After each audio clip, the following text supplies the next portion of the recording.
Let me be very clear. I do not presume my success today, let alone guarantee it. I am merely working towards my success. And viewers be damned, I will do what I must to achieve drum synthesis dominion. Hello there, and welcome back. And soundboard, come on, wake up. Just do your job. I'm doing my job, do yours. Just do better. Don't be sorry, be better. Hello guys, welcome one and all to Modus Live. I'm your host Paul A.K. Modus. As always, I hope you've had an amazing week, and today is Tuesday, November 25th, 2025, which means it's time for another Modus live stream, so buckle up, because for the next 3 or so hours, I'll try to make your Tuesday a little bit more interesting. We're doing some drum synthesis, or at least that's the main focus of today. I want to improve the drum situation on Meganova. I'm literally using a stretched as fuck clap for the second half of the first drop. I hate how it sounds. I've been hating it ever since I first put it there, and I just haven't bothered to change it until now. We're going to attempt to make a better clap than that, and then some more hats. Right? So yeah, I want to improve the drum situation in Meganova, and then whatever we have time to do. I originally had in the title the first drop bridge, right? So the bridge between the first and the second halves of the first drop. So the dubstep bit and the rhythm bit. I plan to have like an 8-bar mini build up in between. That hasn't been done for the longest time. I'm gonna try to do that today, but who knows? Maybe we'll be stuck in drum synthesis hell for the next 3.5 hours. Put it through serum. put what through serum? I haven't seen the FL update video yet. You mentioned it came out like 30 minutes ago in chat, so I haven't watched it. I've been doing things, but I don't think I'm gonna play it on stream, because you guys can just go watch it, and you know. I will be updating probably after the stream.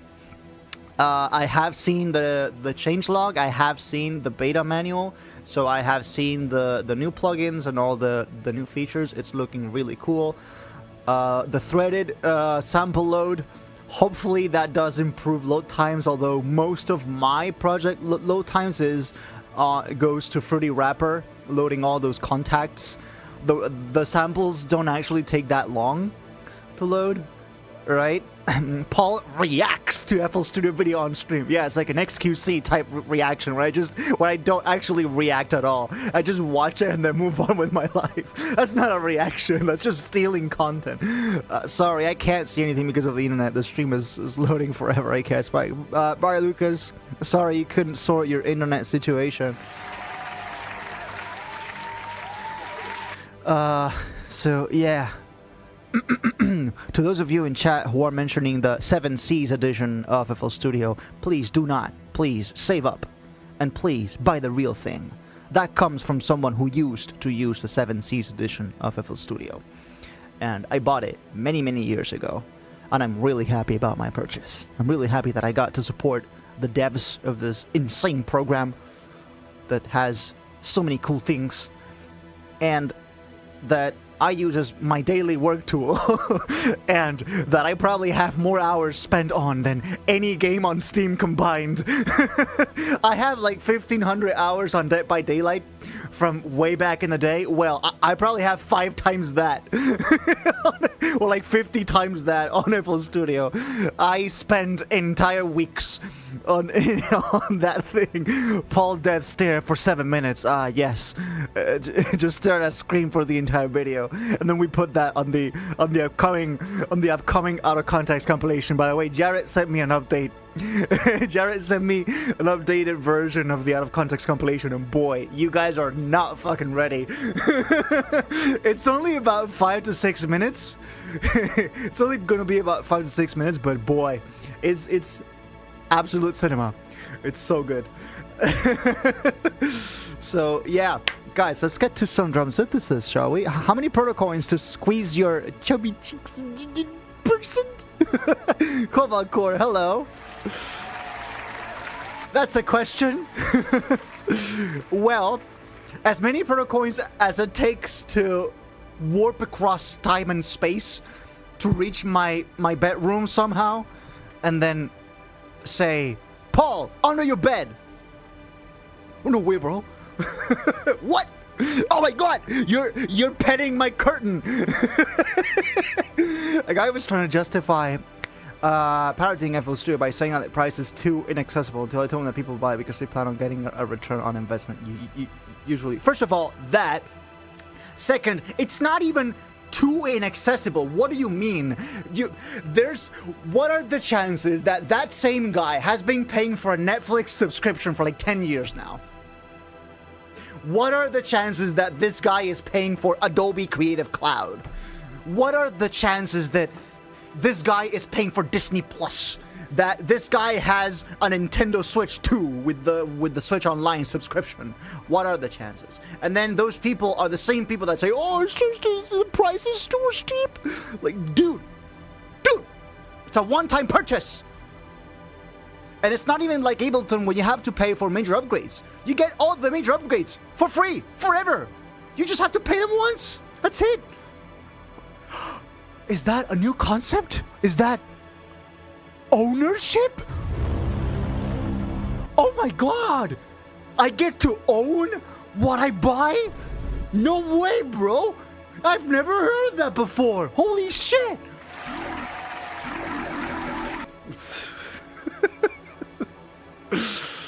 Yeah. It's too inaccessible. Jesus Christ. It's not... Dude, it used to be like twice the price. The alt plugins edition went for like 800 euros back in the day. Now it costs half that. And so I first bought it when it was at half the price that it was before. Like, I bought it for like 500 something because I caught a Black Friday sale, and then they stuck with the Black Friday price forever, and that's just, they made that the regular price, right? Which is much better, right? And so I bought it at the Black Friday price that eventually became the regular price. Here in the US, it's like $4.95. Yeah, so now it's even lower than before, right? I paid like 520 something for that. I think, like, maybe I'm tripping, because that was many years ago. That was pre-pandemic when I did that. but man, it's just, yeah, inaccessible. Yeah, it's like DaVinci Resolve. Have you seen the shit you can do with DaVinci Resolve? That's a one-time purchase for like 295 euros. What? Buy it now! Jesus Christ! And yeah, you are absolutely right. Return on investment. What you make with that program will probably make you money. Money that you can then use to pay off what you paid. What else? Anyway, I'm gonna I'm ranting. I am crashing out. We came here not to crash out, but to become the dominator. Wow, voice crack. But to become the absolute dominator of drum synthesis. The free version is also so good. Yeah, but it doesn't have the very basic things that I absolutely need, like hardware acceleration, you know? So, yeah, I need that H.264 decoding and all that. And I need the fusion stuff, right? But yeah, for like just editing quick videos or like for doing social media stuff, just get the free version. It's insane. And then if you like really want to get into heavy VFX like I'm doing with New Year Protocol and the stuff that's coming after New Year Protocol, I'm pretty sure fusion stuff is included in free. Yeah, but not all of it. Everything is free. No, it's not. No, it's not. Factually wrong. Okay? Look, there are certain companies, I will say it right now. Hot take. I will say it right now. There are companies that are, that their software is worth parroting. Adobe. I'd never buy that thing. It's just, I wouldn't touch that with a 10-foot pole. Please, get me that Photoshop torrent. Okay? Just no. It's not happening. Okay? Yeah. Like, I've seen motion graphics made in Think to yourself, being kind now costs $1. Okay, chat. You are free to disagree with me. Okay? I'm not compelling you to agree with me. That's not what this is. But just be honest. Would you pay for Adobe products? There you go. Anyway, let's get into the studio, shall we? Guys, welcome to Tuesday Tunes. I am your host, Paul Leakey Modus. Without any further ado, let's get right into it.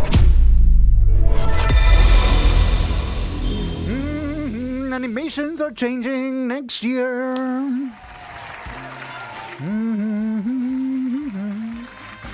But it won't be at the start of the year. It'll be later in the year. After post-NYP drops. Wrong song. I haven't checked the...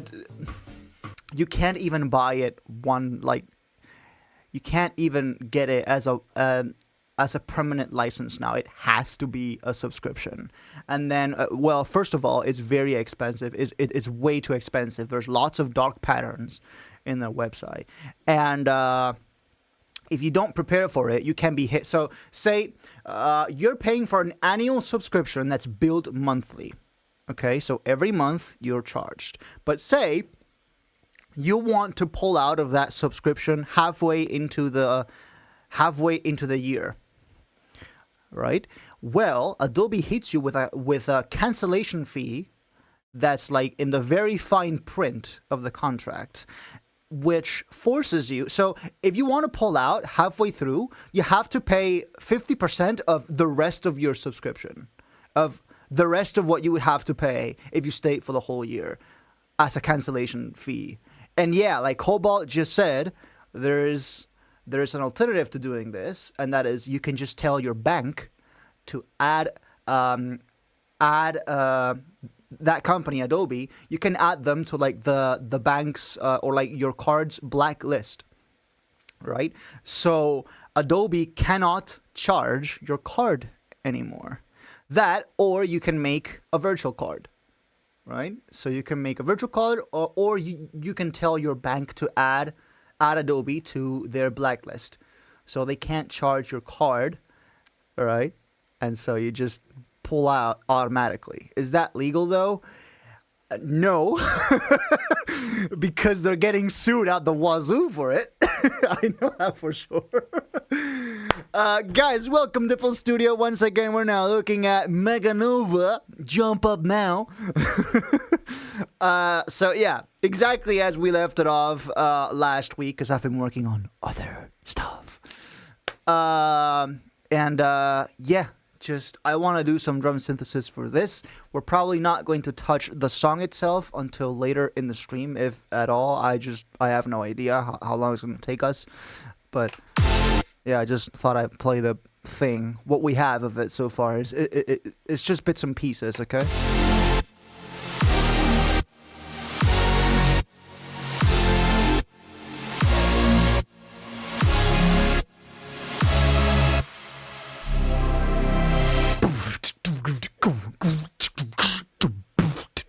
Like really industrial, mechanical, like drums here, you know.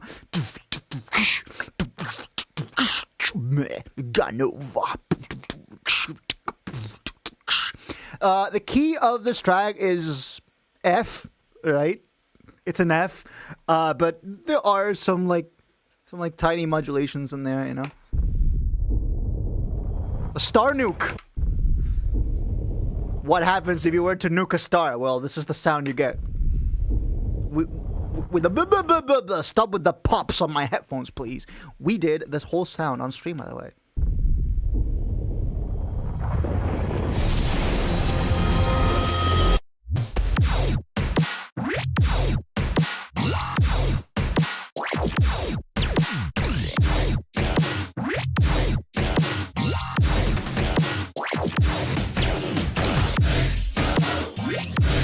Gotta love the UI just moving at different paces.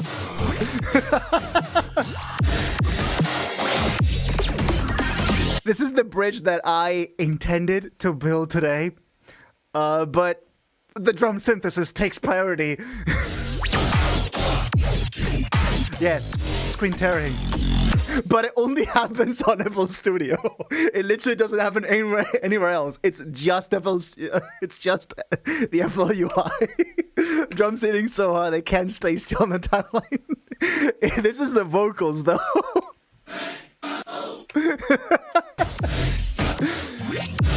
Anyway, rhythm part of the drop.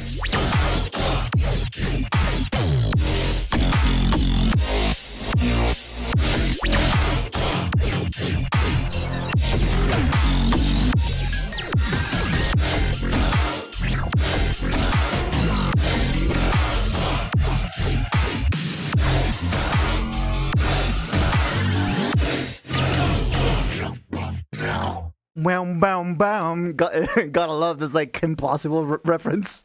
Bam, bam, beat Meow, meow, meow. How do you make your growls? I literally do them on stream. So if you became a member of this channel, you will be able to watch all of my past streams where I produce those growls live. So that'd be sick. So yeah. Breakdown.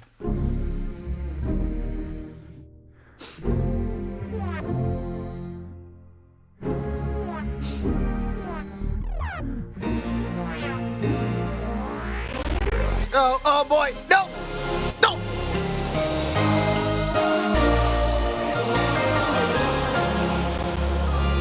Oh my god! Holy buffer size! My buffer size is as big as can be. Sorry. It's the biggest.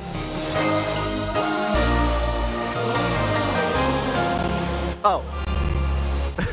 Oh my days.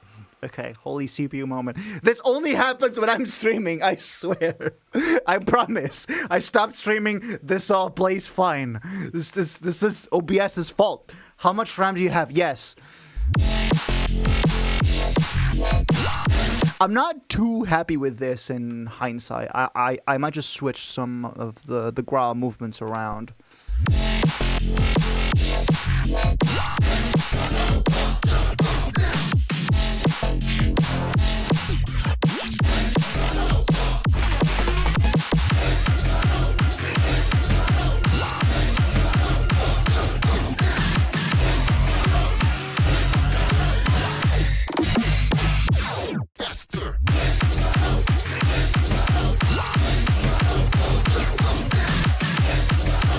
Look at that tempo rise! Hardstyle kick should kick in here.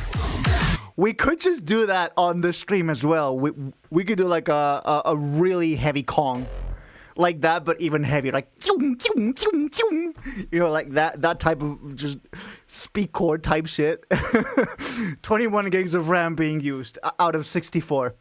I've got 64, but still, this number is so blown up for some reason. Like, you look at this, and you go, oh, like this project must be very heavy. Then you look at Task Manager, and it reports like 4 times less. And so you're like, who do I trust? Is FL over-reporting or Task Manager is under-reporting? So you don't really know for sure. By the way, I have had projects where this number was bigger than the amount of RAM I had. I recently posted a story like last week on my Instagram where like I saw a project was using 68 gigabytes of RAM, and I said, but that's not possible. Simple solution, use Linux. Dude, if only FL had a native Linux port, the world would be such a much better place.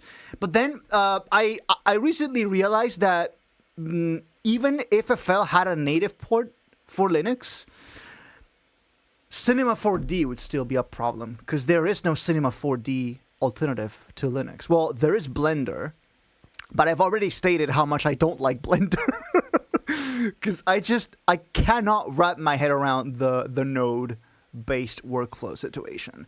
I am comfortable with the nodes in DaVinci, but for some reason, just I can't get them. Like I can't wrap my head around the Blender nodes.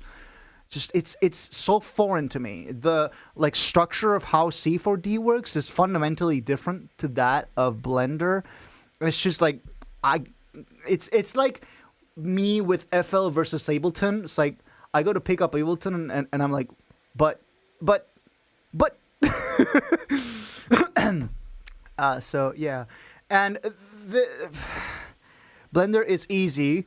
Maybe for you it is, but as someone who has been using Cinema 4D for pretty much 6 years now, and I'm not sure there is an Unreal Engine version for Linux. So yeah.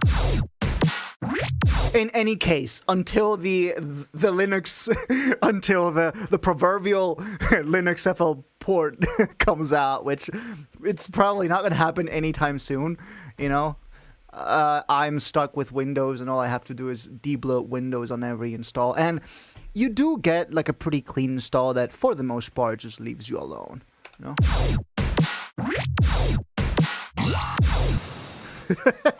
I just saw a message on my Discord going, Modus, you gotta get ready for the new protocol. Guys, who's gonna tell him? Who's gonna tell them? Okay, we said drum synthesis. Let's do drum synthesis. Okay, let's stop beating around the bush. Drum Dominion. Yes, this is how I'm calling my new arrangement. Drum Dominion.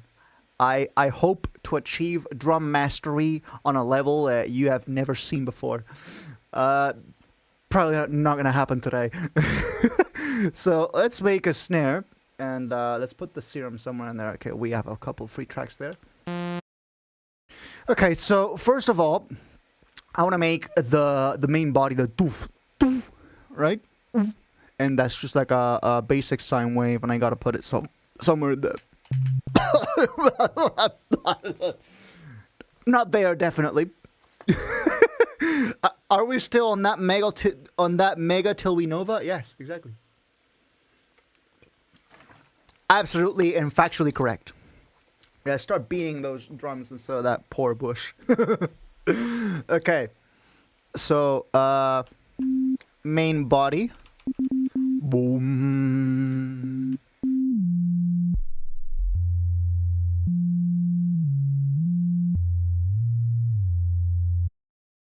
It's a little low.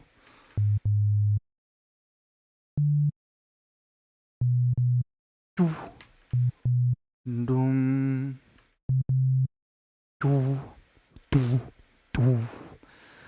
Still a bit low. Okay, let's do that seventh. Let's do an E flat. And then automate the level here with a envelope. Just very... There you go. We can customize this later. Okay, you got that. And now we need like a noise impulse, right? As our attack. Okay, we can put this on sampler mode and pick some noises. Serum 2 noises. How about this? Have an 808 transient? No. Nope. Anything that's like mostly noise.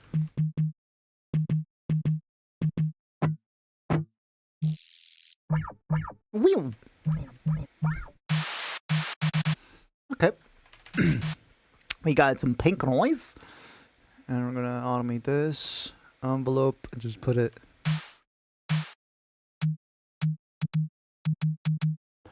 Could we automate this potentially?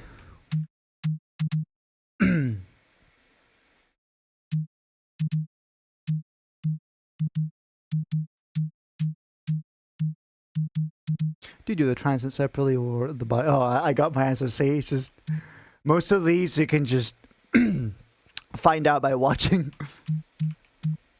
Okay, so we got that, and then let's see if we can figure out our tail. Put this on sampler mode. SFX, noises, rain? Nah, it's very multi-sample. Drums, electronic. Oh yeah, this is the okay. You play one key and it plays some drum sets. Okay, so this is like the rec wave type thing. No, we don't need that. Drum, speaker, snare, some tail from an some tail from an existing snare. Okay, but that's kind of short.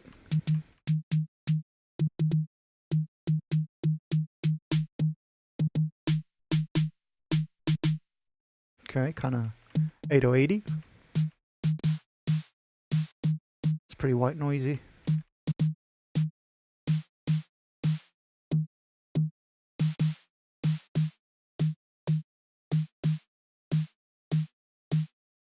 Okay, we could do that. On mid level. Okay, we're getting there. You can see there's our snare there. And the sign with the face randomization off, 90 degrees face offset and 0 milliseconds attack gives you a better click too. Also, like this, sign with the face randomization off, 90 degrees face offset. Is there any particular reason why for this? Well, I don't seem to hear the better click, but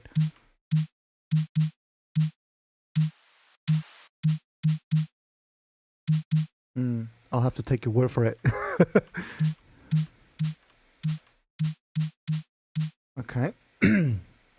See, we have another noise oscillator here to work with. So maybe we can... Atmospheres... Attacks... Do you have any enharmonic? Enharmonic, let's see. Let's see with this.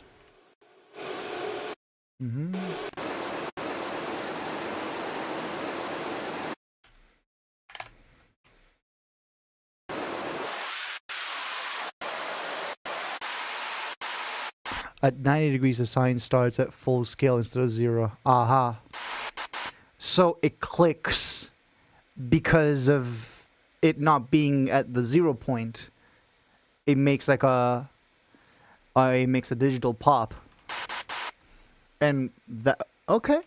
So is this the one instance where pops can actually be good? Yep. Damn. Ah.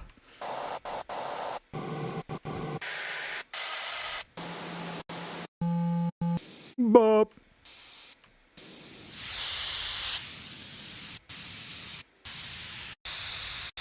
Ah. Really don't like that.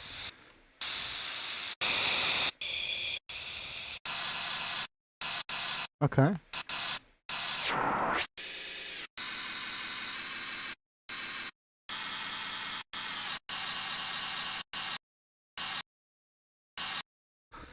Let's try this. I mean,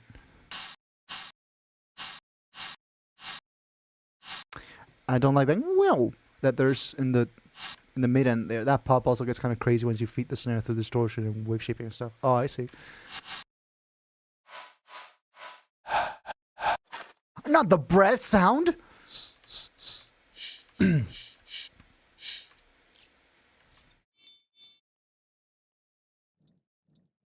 Okay, these are the same sounds. Okay, we're on S2 noises. No, I don't feel like we're gonna color. Well, I mean, these are just noises. Which, well, we have this. Zoom, zoom.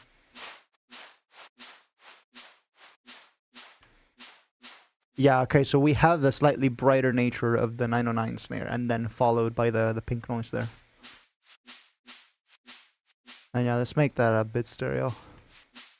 Well, I say a bit, it's at 80%. I mean, that already sounds like it could be a cool tail. Okay. Sounds like we could already put something through it.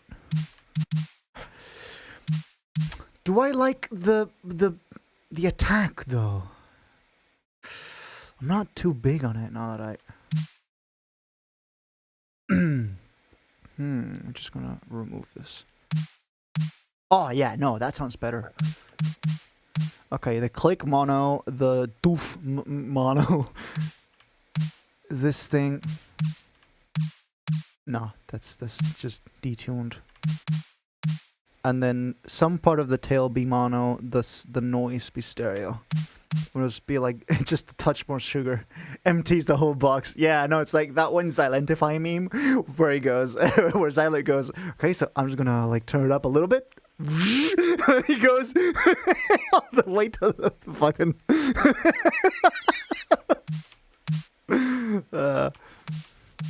Okay. Or we're onto something.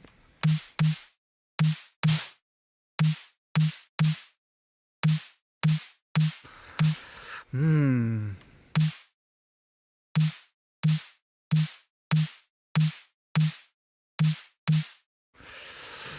don't know.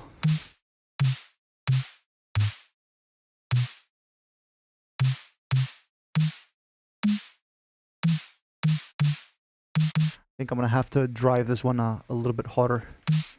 Yeah. Okay, let's go for distortion. Okay, we're getting there.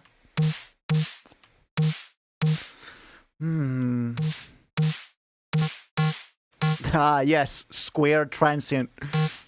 Burp, burp, burp. Burp. Just like a fart in there, just a very high-pitched fart. Ah, this is pretty cool.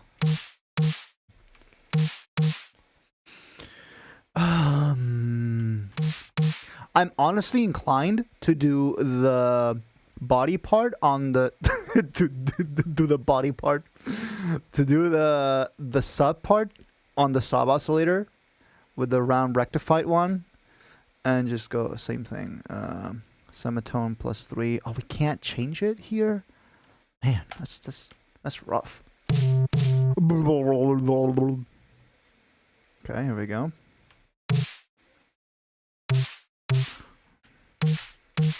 Okay.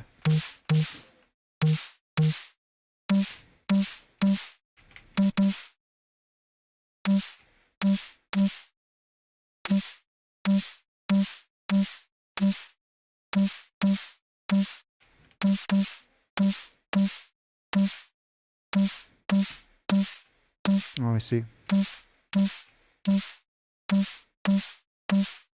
1 octave seems to be... okay, so if we put it somewhere in there...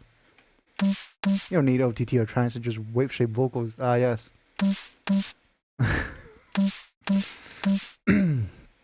Okay. Yeah, no, this...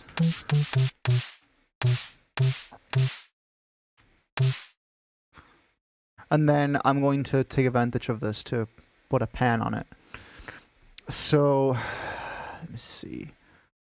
Digital... no, these are wave tables. Let's put a sample and then load something in like some pan noise. Do we have like frying pan noises here? Drum, snare, tom, cowbell, conga, factory, plucked, spatial synth, king, you know, something like that. Wave tables. Ah, man. No, it's just load in our own pan or something. Pan. Let me see. Boom. That's a cool one. I was actually doing a bootleg of 85's Levity. Ooh. So bathe in ecstasy. Oh. One levity where we are wide awake. Oh wow, that's messed up.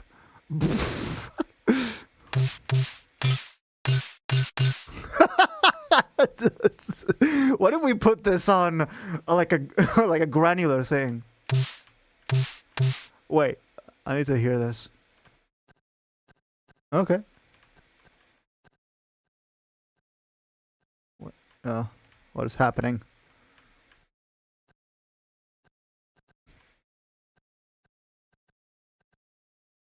Why am I not hearing this? I'm not hearing this at all. Well, I am. It's just... Oh. Nah, that's not great.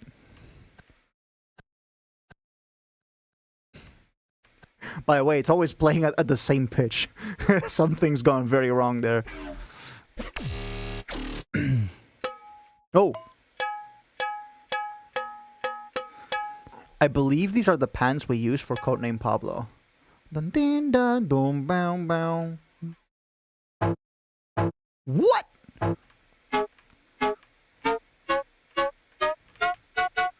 I mean, yeah, we got our pan.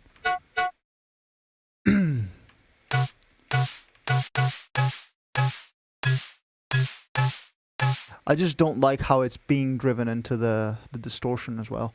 So I'm gonna send these none. So these, the sub, the noise, none, bus 1, and the snare tail, none, bus 1, and the same for the noise. I'm gonna send the noises and the doof to bus 1, and then the pan I'm gonna send to bus 2. Right? So these things are gonna go to bus 1, and the distortion here as well. And the pan is essentially going to be untouched from there, right? We're putting oscillator A. Oh, this is, okay. This is the... I'm controlling this with LFO1. No, we don't want that. Move modulator. We want to be doing our own thing with the pan. There you go.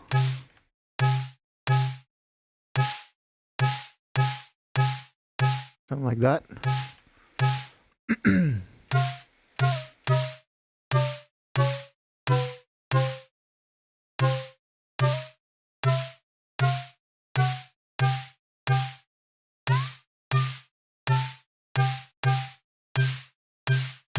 Okay.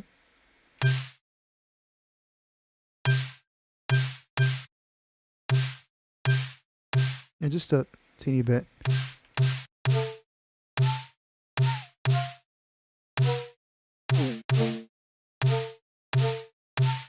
It's just as I raise the octave, it does tape resampling. Doesn't really do like stretching. Aha.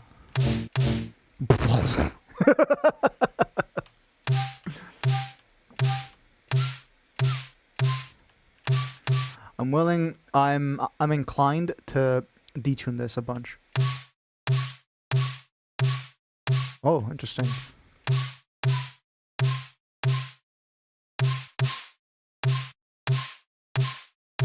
Interesting.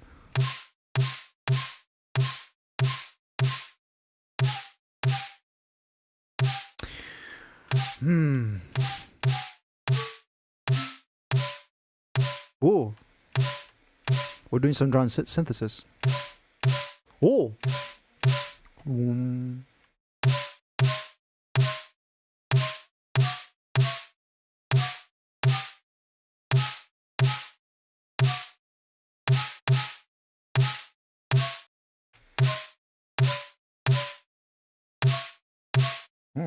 I kind of like that. I want to change this though.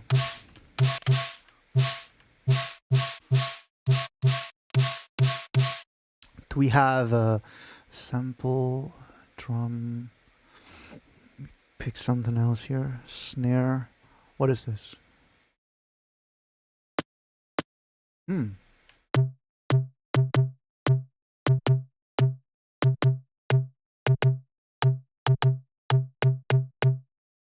Let's see. That could be a slightly better click if it was longer.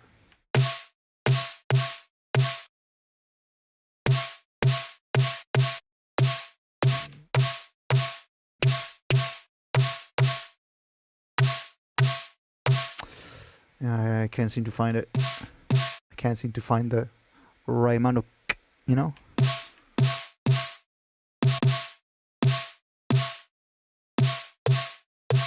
Hmm.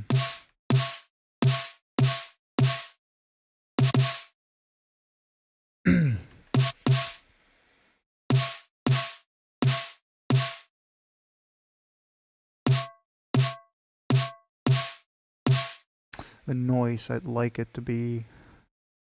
Let's put this on filter 1.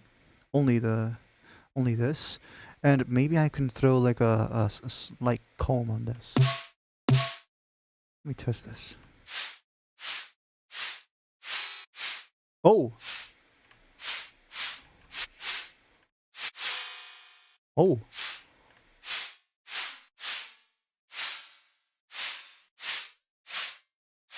Use convolution. I could actually, yeah. But then I'd be running out of buses. I would need a third bus here to do to pass this noise onto, you know.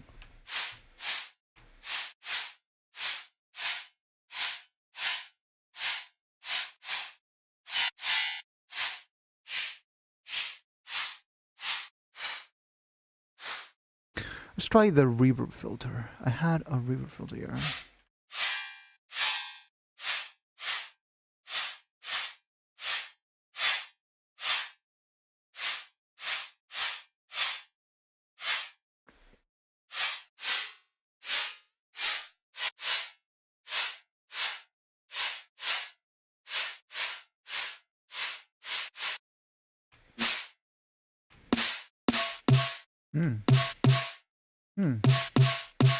Okay. I just need this to be louder.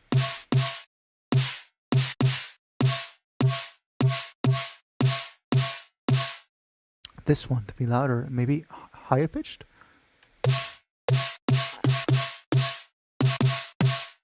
Or lower pitched.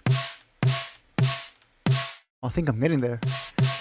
If I can then later boost the attack with a kilohertz transient shaper. I think we might be onto something here.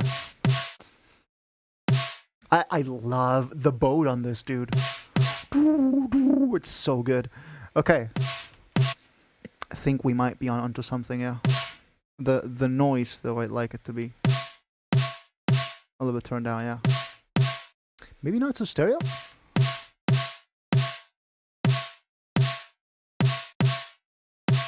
Actually, no, I think more stereo might be the answer.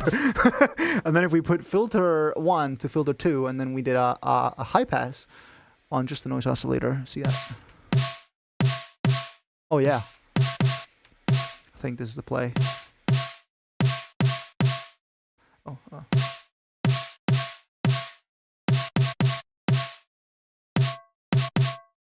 wait. Is this doing anything? Filter 1 is going on to filter 2, which is then going to main, no bus, yeah. So why is the filter not applying? Right? You know? Oh. Maybe this is it? No, not really. Oh, because I'm sending the noise to bus 1, okay. I see, and then filter 2 goes to bus 1. Oh, okay, I see, got it. Got it, there you go. Oh. Maybe it's time to... Maybe it's time to damp that. So that explains why I wasn't hearing the filter much, because I was routing it through both bus 1 untouched and then through the filter, so I was only hearing it like half the effect. How good are you at naming songs? Post NYP will tell you. I have many songs to name. Yeah, you know, it's...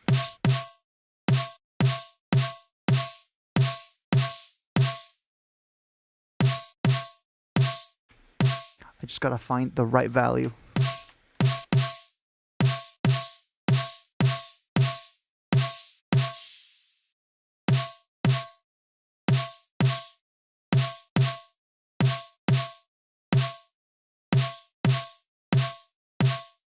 Maybe if we do combs now?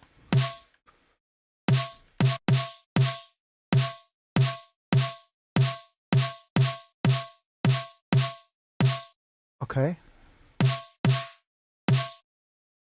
Go for her.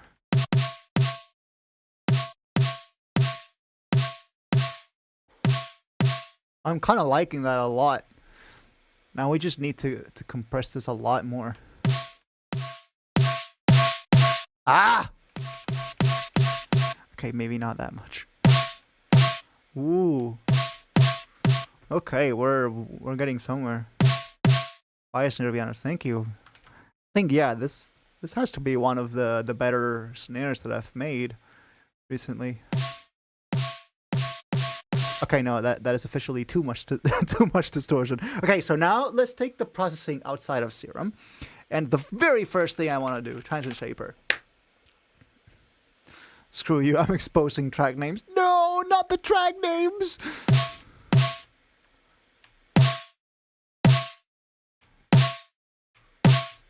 Come on. I know you can do better. Okay, yeah, we're getting somewhere. And now let's put a destructor on this just for that clip. Or we could do it here, actually. So I'm gonna turn this off. Okay.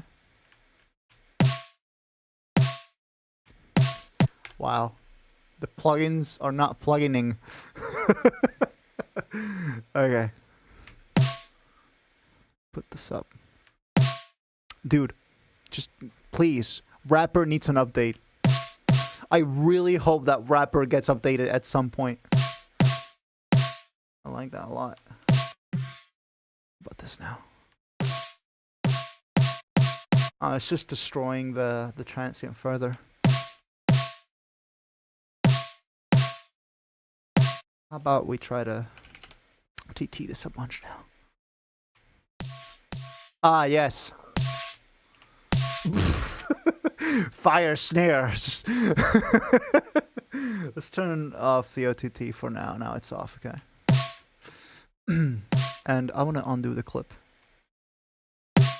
So now there's a big red line there.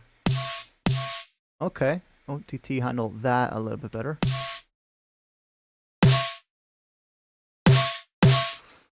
It's just, I don't like the...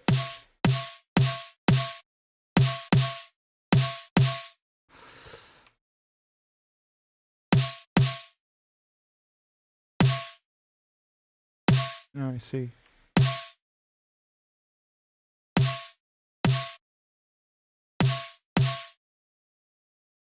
I need to see this waveform.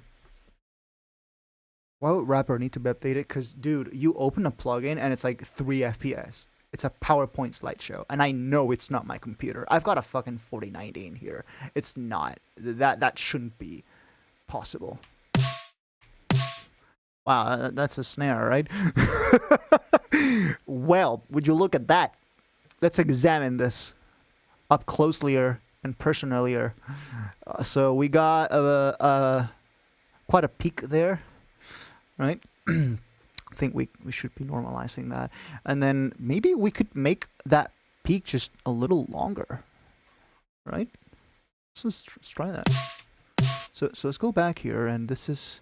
Which one controls oscillator B here?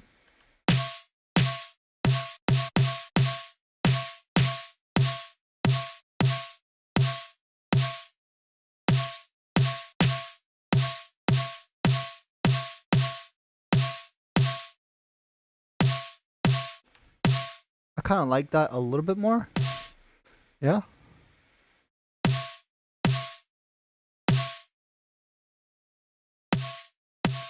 No.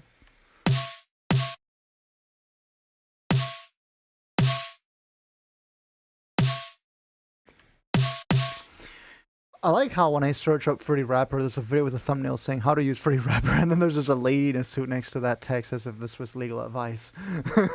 This post was made by Sora 2. Fuck that shit. I don't know, it's just... Okay, I'm gonna try to use the glue here. Oh.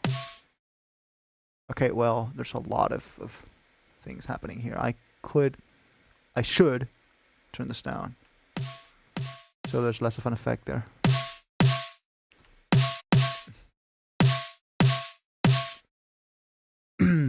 Catch the peaks. No, not that, brother. Not that. Catch the peaks. I just... Ooh. Okay, let's record that. Use frequency shifter? A freq shifter on a snare? Oh, shit. I opened the wrong thing. Frequency magnet. Shifter. Frequency shifter.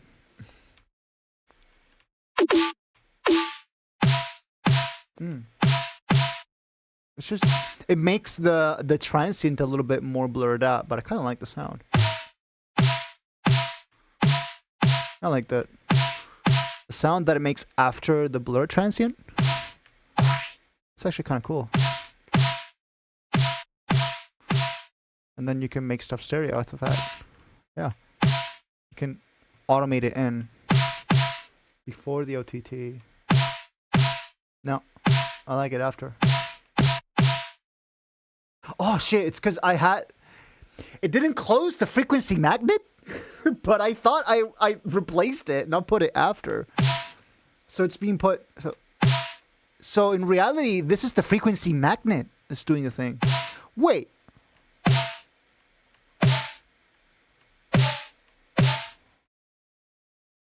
The default was 800, right? But that's sick. But that's a sick sound. Wait. Ah! Jump scare. Okay. Could you please play this on a loop or something? Please. Just.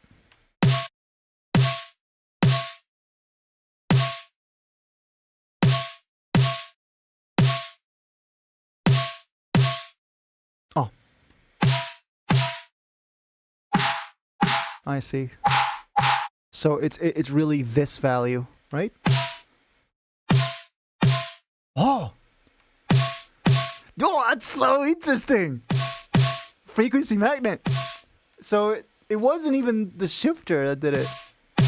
It was the fact that instead of replacing the plugin, FL Studio bugged and inserted the plugin after the magnet, and in reality I was hearing the effect of the magnet. But this is sick though.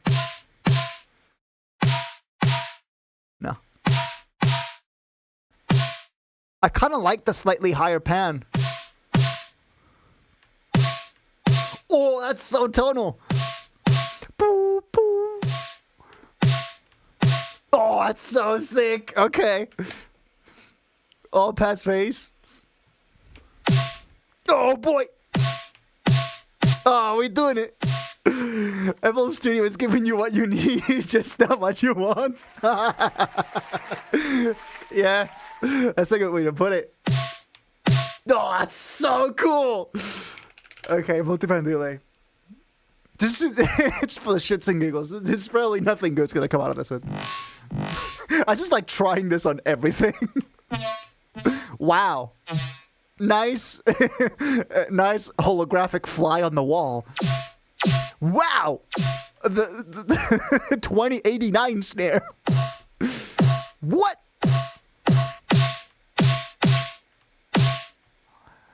Is that much of an effect? Oh my god. That kind of blurs things a little too much. Someone a criminal. FL Studio hating MacBook users for no reason. It keeps crashing when I'm making a song on my MacBook. It's probably like, if FL Studio was crashing, well, we gotta play that first. If FL Studio was crashing every time you just opened a project, the devs would have probably been onto it. So it must be something that you're doing, like a plugin that you're using and it's crashing, or you got some outdated thing. Try updating your FL Studio to the latest version. Multiband delay is a native plugin. Yeah, it is. Just It's blurring out the sound a little much. Like it's... I feel like it's just making it louder. So I get the feeling that it sounds better, but it's just that it's louder and louder for us humans, for our puny human ears. Loudness usually, for us, we feel it's better even though it's probably not.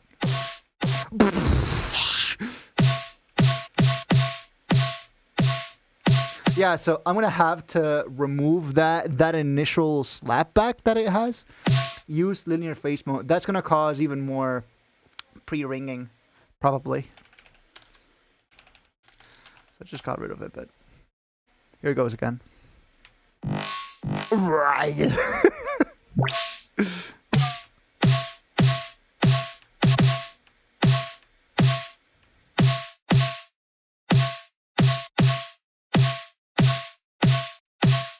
It sounds exactly the same. There really isn't much happening there.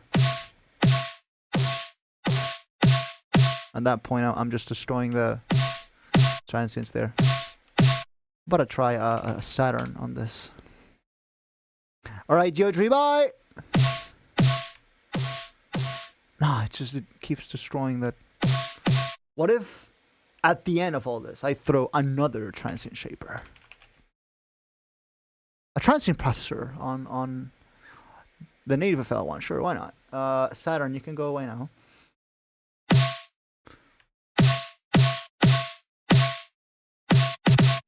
Yeah, it's not the same.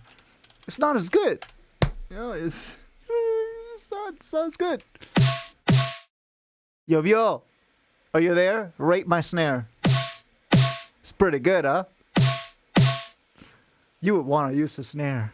I know you're frothing at the mouth for it. Just wow. Okay, so yeah, what I want to get rid of. What? What is that peak? What in the name of peaks? Shit. Now I gotta get rid of that. So yeah, I need to get rid of this slapback. So let me go back into the Edison. It was here.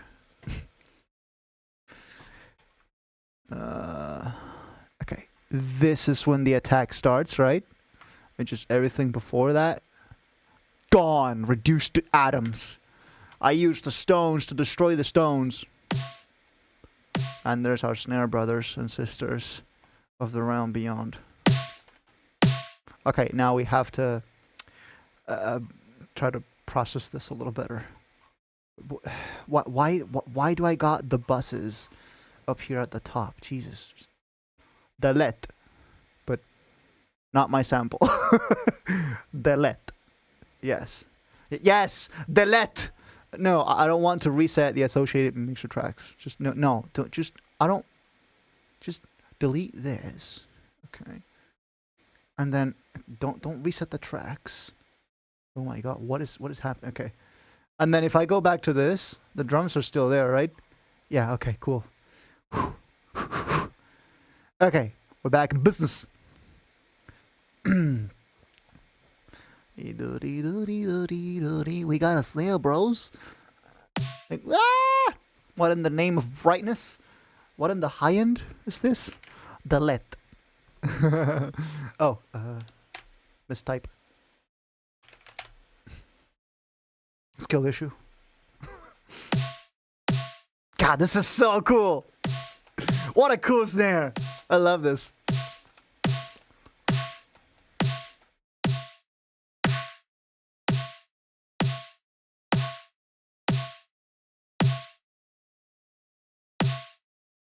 And I just get rid of this.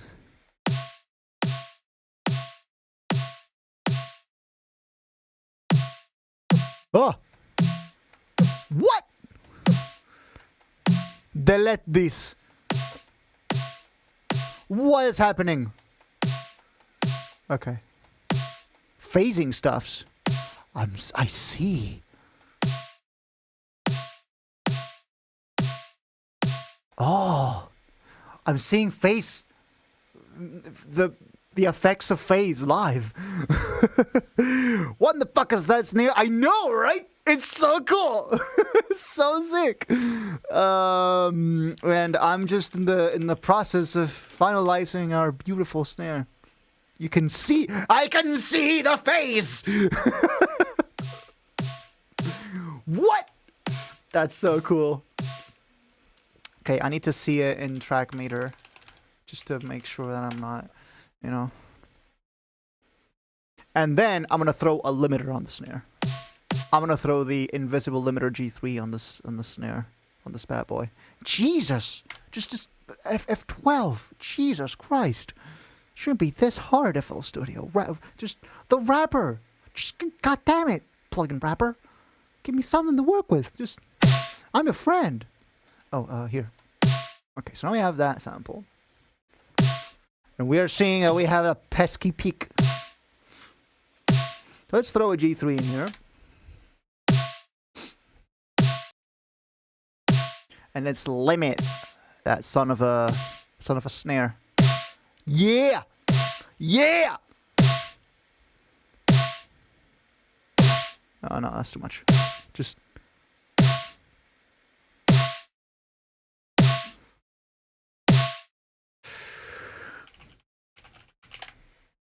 I'd say body is a bit too long. Okay.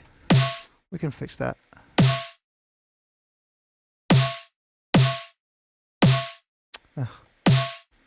Nah, it's just nah. The attack is good. The attack is good, bro.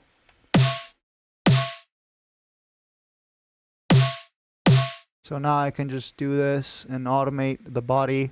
Yeah, we're doing it this way. Cry about it. We're doing it this way, bro. Cry, cope, seethe, and piss and fart. Yeah. So that's how we do it right here.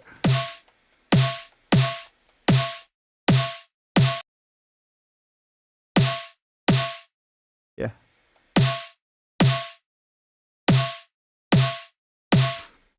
This is the way.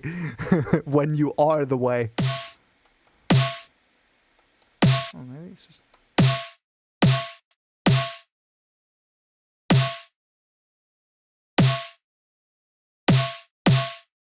Okay, you know what? Let's just do like a double curve.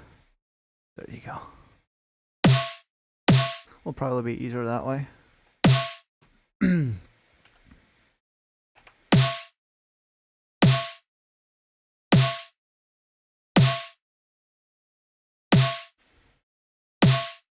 Okay, let's record our snare, bad boy.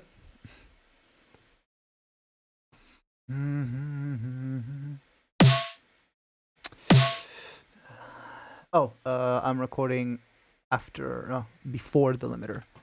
My bad. Ah, that looks a lot more like it, brother. That looks a lot more like it. Okay, now I just have to, you know, seek and destroy.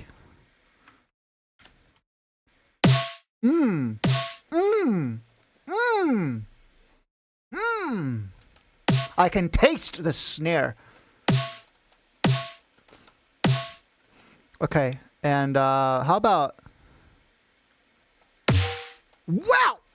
That's big.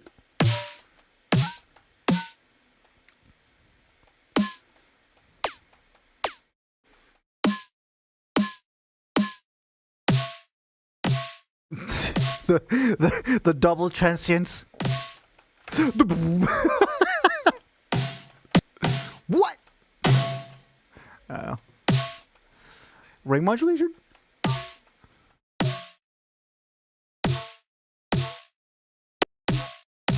Nah, just terrible. Absolutely terrible. Nah. This is it. This is our snare, bro. Okay, maybe the tail could be a little bit, you know, a little short foley. But that's something that you can do yourself. So this goes back to what we were saying last week about over-processing our samples. The more I process this, the more I'm limiting your options of how you want to use the sample. If I add Foley, now that sample is conditioned to have Foley. That is something that you can then layer onto the snare with other samples from the pack. Right? So, what about frequency shift? We already tried, and in fact, one of the main features of the snare is this plugin called Frequency Magnet. It's in the same suite as the Spectral Gate, and the Frequency Magnet just made the pan in there so much just cooler. It's just, there's no real way for me to explain that other than just show it to you. Okay, so here's without the Frequency Magnet. And here is with. So it adds a little bit of pre-ringing, right? But you can... Wait, what if we increase the FFT size? What? What? You do like reverse tails? What? Why does this happen? Why does this happen? Why does it do reverse? What? So what if I lower it? Okay, that's just horrible, but this? And it made the transient so much clearer too. Bro, you wanted pre-ring and you got pre-ring. Yeah. Oh, so this is okay, so this is just how much pre-ringing? But this is so cool. But this sounds so cool as well. I'm saving this as like the long version of that snare. Instant prefix. Yeah, no. I mean, I'm not. You don't see me complaining. You don't see me complaining.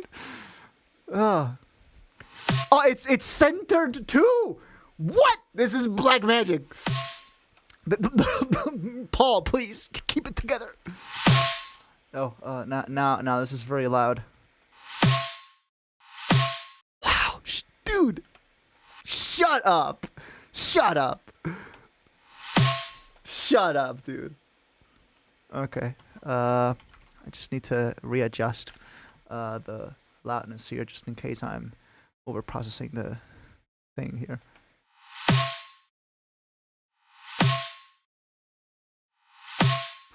That sounds like an extra satisfying filler snare. Yeah. Wow, dude. I love this. This is so cool. Nah, that's nice. Holy crap. Okay, and now I go trim all noise and slice up. No, but you trimmed too much, brother. But you're trimming too much. Just pick here and go tools, trim site noise. But it's trimming too much, you know?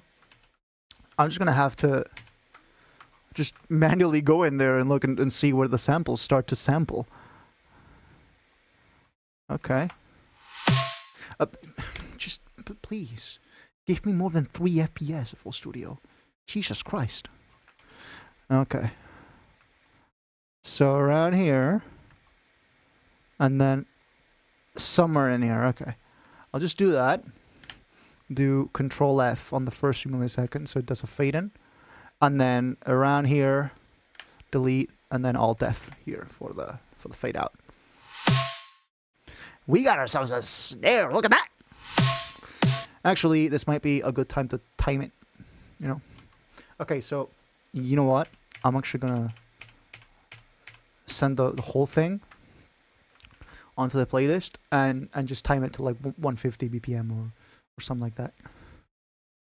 Let's just do this. That's the playhead and the snare. Yeah, it's ever so slightly off. You know, it's like I might just have to increase the PPQ, but we're on the main Meganova project. So maybe I will have to... Dude, if only Edison had, like, synced, like, BPM markers, that would be nice. That would be very nice. What are the chances that I just do this and it suddenly lines up with the grid?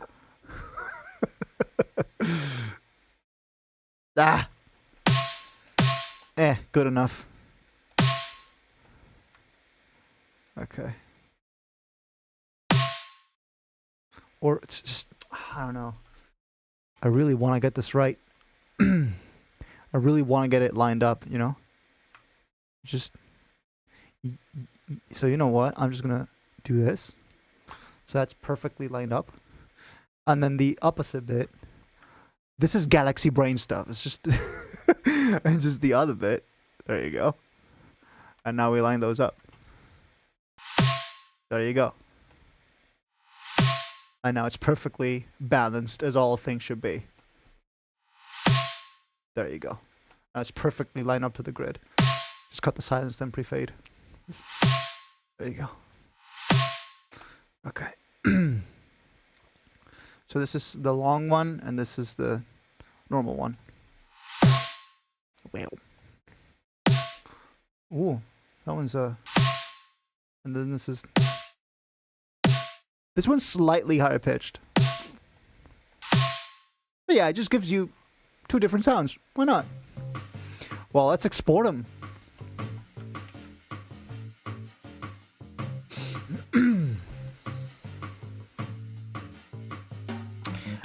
I feel like we got quite a few snares on the pack already. We got like, this makes 7 or 8 snares, something like that.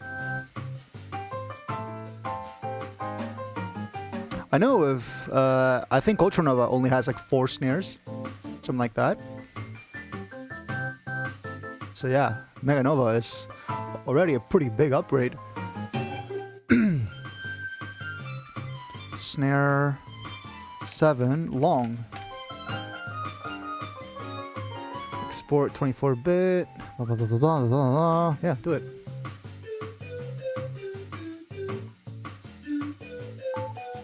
Beep beep.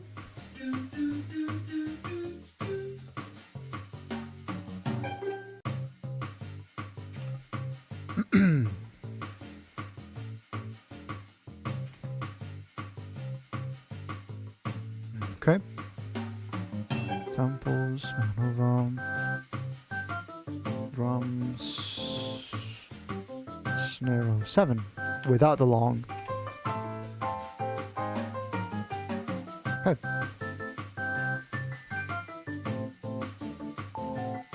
Beep boop. And I'm saving this preset because of course I am. Meganova, Snare 7. There you go. Okay, let's check in on the pack. Drums.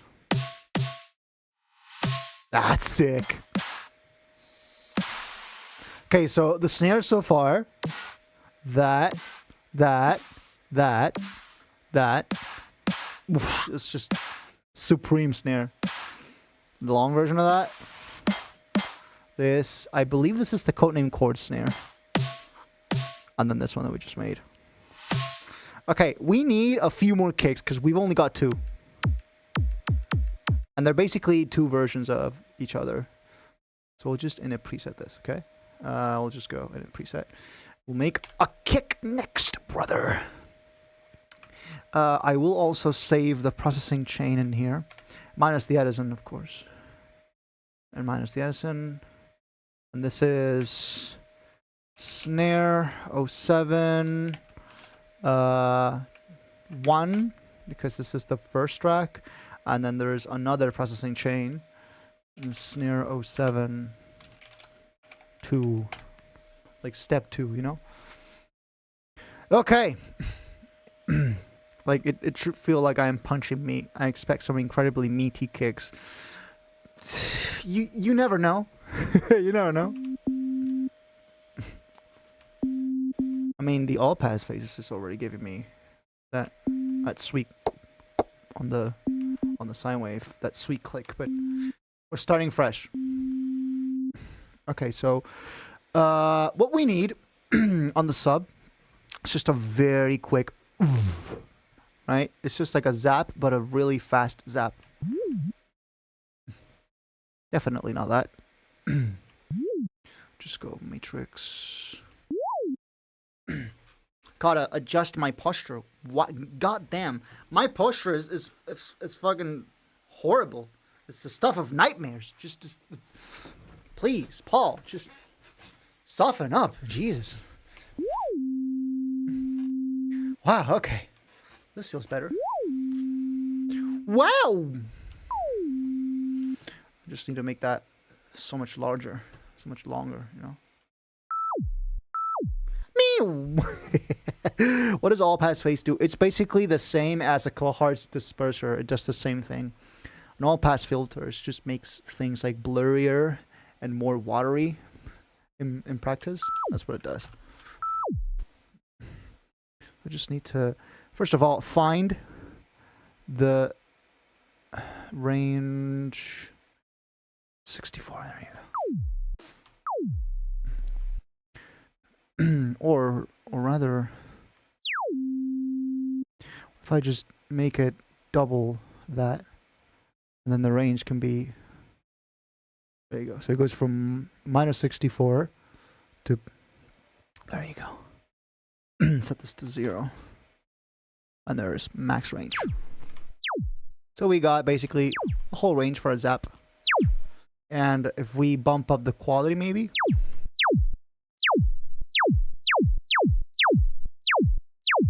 Okay. Well, that's a pretty good zap already, right? But we don't want a zap. We want that.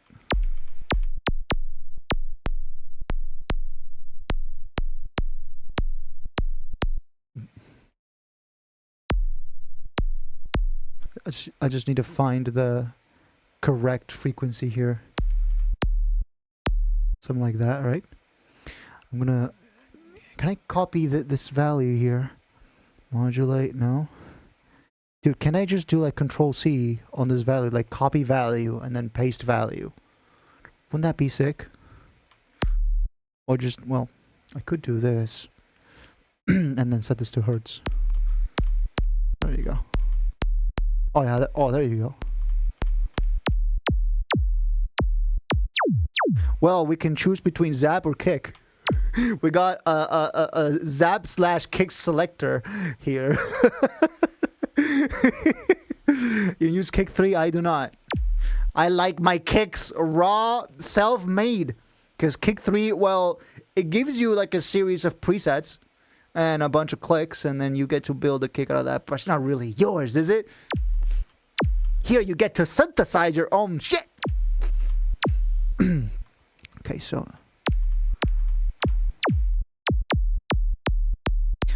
something I found that helps a lot with kick frequency envelopes. You can do 2 envelopes, a very fast one for the transient and a slow one for the body of the kick. Yeah, I saw that as like the main preset of kick 2 had just a very fast ramp and then just a slower. So it did like this basically. This was the default curve for the first kick you opened. Like when you opened the plugin, that would show up.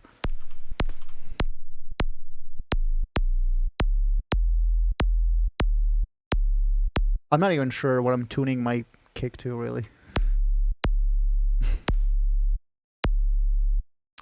But we can just... Oh, we're just... we're an envelope 4. Sure. Whoop, whoop.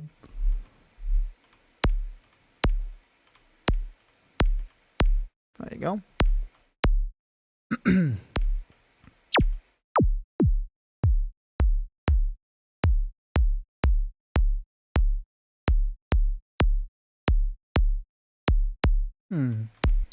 I'm liking that quite a bit. Wow! Nice, nice overtone. Where'd you get that from? Kick store? Let's see if we can find something else. Kick attacks. Interesting. That doesn't sound like a kick attack to me, does it? Well, here it does, but... I mean, maybe if we just... Hold up. Let me just do this.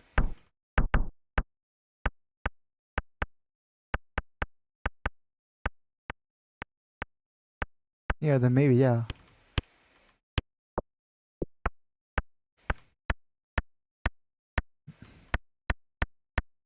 But it's not sounding entirely clean to me, is it?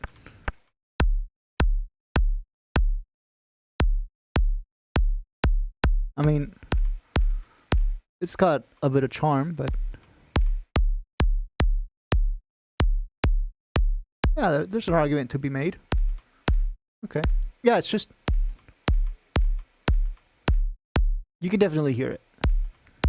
I'm gonna leave it like that.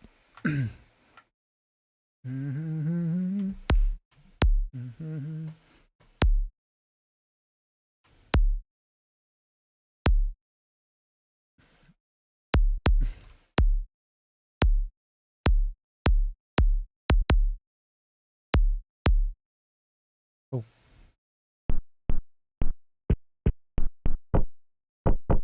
I could use a kick tail now.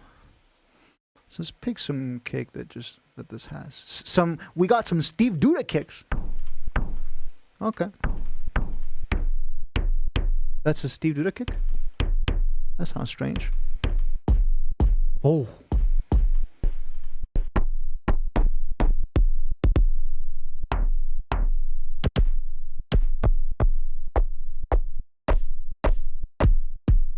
I'm just looking for like a good...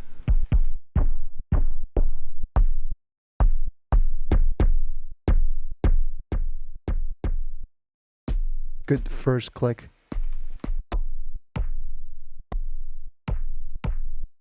That's pretty good. Oh, we're on -3 octaves. Paul, shut up.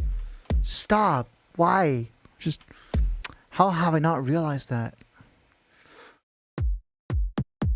Well, yeah, that sounds more like a kick. I was wondering what the fuck was going on there. Yeah, no, it's just... That was my bad here. What if the octave would explain it? Yeah. Oh, that's a great click. Well, pops. Oh.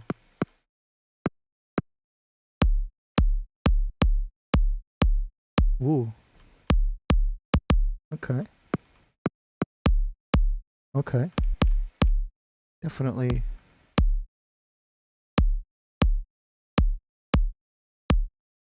Just a little bit more.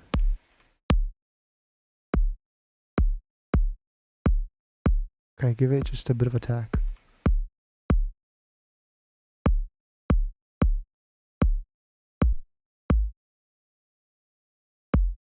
I like that.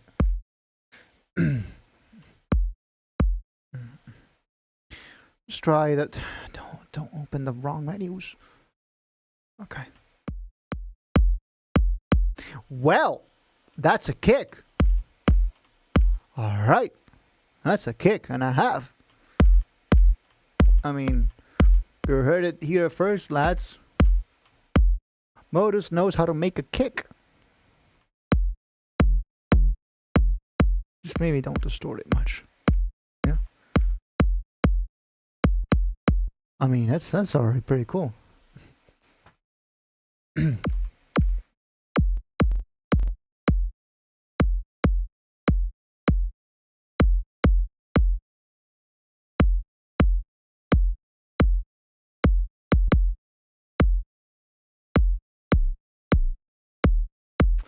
The thing is, I wouldn't like for it to be too low, because then it's gonna clash a lot with the low end, with the very low end of the sub. It's gonna make it pretty hard to mix in. You know, you can also modulate the mix of the distortion, so it only distorts the transient. Right now, I don't feel like it's distorting the tail enough for me to want to do that. But if I do it like this, then yeah, it might be worth a shot. Okay, yeah, that's a good shout. Let's just try that. Start here, and then... Yeah, that's a good shout. Okay, time to EQ this bad boy.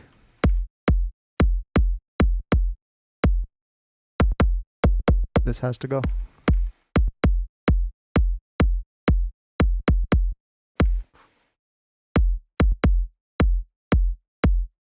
44 hertz. Let's try to tune this kick. I've never tried to tune a kick, so this will be the first time. Let's tune it to F. Yeah. Well, 21 hertz. We're definitely not doing that. 43.654. Okay, 43.654. So what are you exactly? Well, just we can just do it here. We don't have to use EQ2. You know. Well, we're already pretty close. You see that? I would like for the spectrum here to be a little bit more precise, like lines. Just like with EQ2. You know? I don't think that's possible, is it? Range, resolution, speed, very fast. Yeah, no, not really. It's just like still shows up as like a huge blur. It's not really what I want, is it?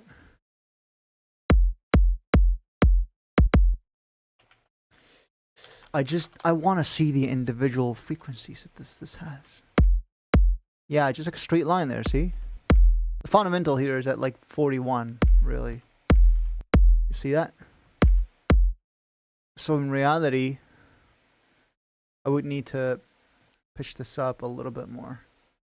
So it's like a global pitch thing. Instead of trying to tune it here, now this is too much of a problem. I could just use the mod wheel, but like the pitch bend. You know, this is not, it doesn't stay. If you up the resolution, it should help. I think it's at maximum, yeah. It's all the way up. So I'm just trying to really fine tune it, you know? Really fine tune it. Or we could probably just, okay, game plan. I'm going to export the kick as it is, and then when it's bounced, in EQ3, not serum, it's already at high. What if I do maximum? Let's just try that. Okay. Well, we have...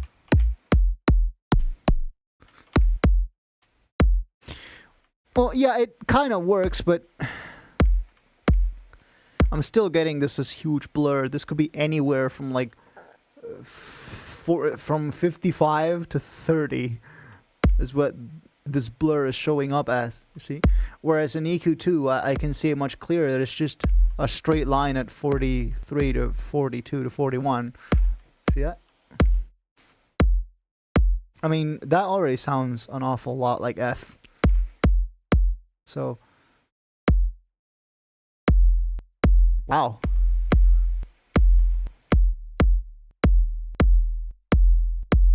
$43. Did I just nail it? Dude, I think I might have nailed it. Damn. I nailed an F kick. Okay. What else can we do to this snare? Can we try the... Dude, just for shits and giggles, I want to try out the frequency magnet on the kick. Just shits and giggles. Hi, Fast Drop. We're making kicks on Serum. You like that? What? What is this? What did he mean by this? Shoom, shoom. What is that holy sword slash? What in the sword slash? Wow. Yeah, nice kick, bro. How about, what happens if I up the FFT size now? It's just massive lag. Wait. What? What do you mean? New sound design technique, bro. What if we just put a growl through here? It's gonna do all sorts of like your face shitteries. What do you mean? Well, that's a fart. Serum is hard. It really is not. Serum is one of the most straightforward synths out there. Look, whenever you think Serum is hard, just open Harmor. Whenever you think Serum is hard, you look at this and you go, oh, this It's not that much, you know. It's just it's just like you look at it, it's like okay, I need to get me that frequency magnet. It's free. It's free. It comes with the what's it called? Stepwise suite. Stepwise plugin suite. Spectral suite. Yeah, here. I'll put it in chat. There you go. It's free. And it has so many more things. It's got a morph. It's got bin scrambler, frequency shifter, spectral gate, frequency magnet. All right. It has a face lock, which I don't really know what that is, but yeah, it's just sick. Okay, I'm gonna get rid of the frequency magnet now. But we already have a pretty sick tuned kick, so I don't think a frequency shifter is gonna do. Boom. Yeah, no, that's not really. If anything, it's just going to shift the fundamental, and I really don't want that because I've already got it tuned, right? So, no, let's just slap a soft clipper on it, and just we're done. We're done, dude. What a slapper. Okay, maybe I bump up the. What do you mean? There's another update? How often are you guys updating this? I thought I already updated.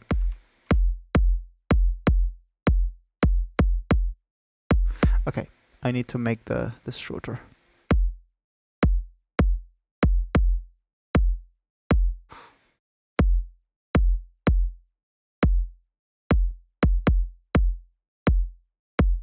Okay, yeah, something like that.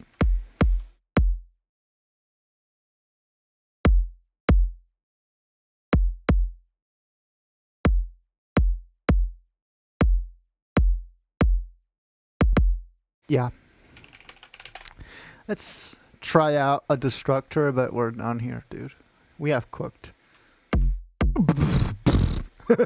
You did this to in an hour and a half. That's quite good, is it?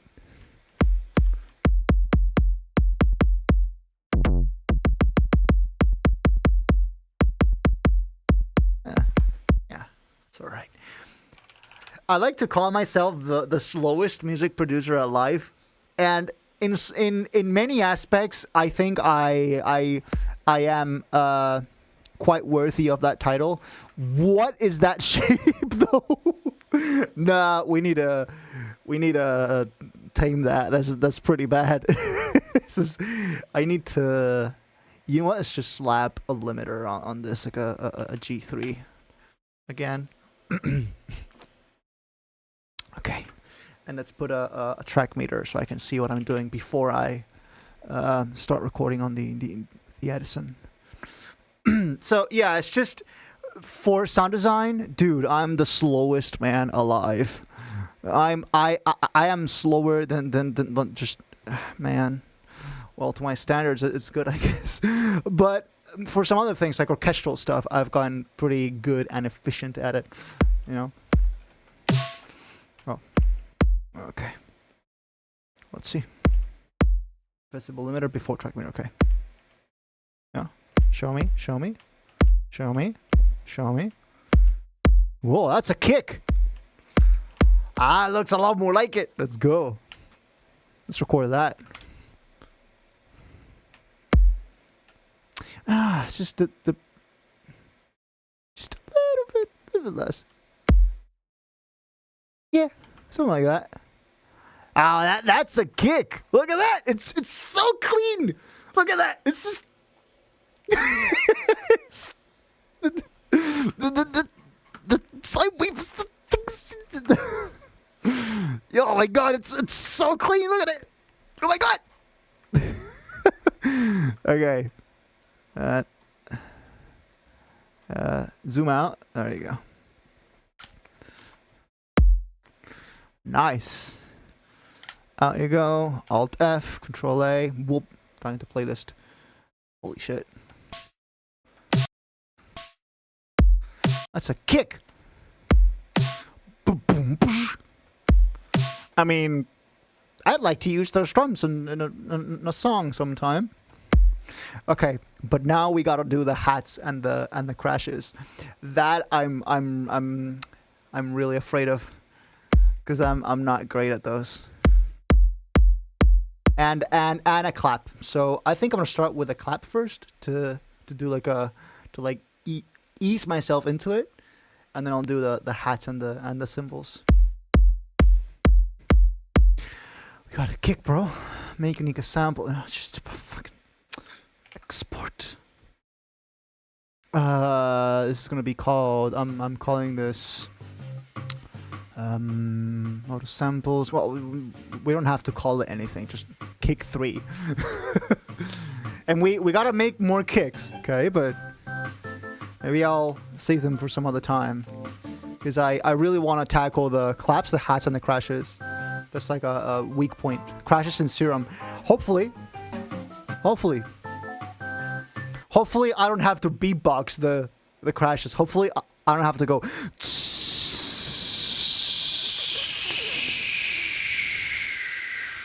and then recording like 20 takes of that. so I can make them like slightly more wait, should we try that? Should I try to beatbox a crash cymbal into existence? Just wanted to inform you that my mom just roasted you for talking a lot, and I think that's yes. Look, Yo's mom, I would like to have you know that I'm only this talkative on stream. In like, I would like to see your reaction when you meet me in real life. I am like a tomb. You, I'm a living tomb. You could say I'm a living tombstone. She doesn't speak English. Pues entonces en español, ¿no? Me gustaría ver tu reacción cuando hablo fuera de los directos. Porque yo o sea, solamente soy así tan hablador y como tan interactivo en los directos. O sea, porque imagínate que cuando tienes a mucha gente viéndote, ¿no? Pues tienes que mantener a la audiencia entretenida y tal. Pero me gustaría ver tu reacción si algún día me conocieras en persona, porque yo creo que te sorprendería, porque que soy una tumba. O sea, de verdad. Si me sacas 2 palabras, te puedes dar por satisfecha. Sí, no, bueno, no sé si es que a lo mejor me siento como más cómodo cuando hablo a través de internet, ¿no? Porque no estás viendo la gente con la que... O a lo mejor no tienes a alguien delante que como que está esperando, ¿no? Y además también con el... no tartamudeo, sino atranque, ¿no? Durante muchos años he tenido atranque del habla. Entonces eso también como que ha perjudicado, ¿no? La capacidad de socializarme yo también como en persona, ¿no? Y entonces por ahí he encontrado en internet, ¿no? una forma de a lo mejor no tener tanta inseguridad, pero eso luego con el tiempo se ha ido arreglando, se ha ido yendo, ¿no? O sea, por ejemplo, ya me ves que no me atrancó tanto como antes, aunque todavía hay sus episodios. Pero sí, depende mucho del día, ¿eh? Depende mucho del día. Hay días que es que no puedo, que no me salen frases enteras. Y es muy frustrante. Pero bueno. Okay, we're back. By the way, I gotta say, who's Agente? I don't know who he is. Who are you talking about?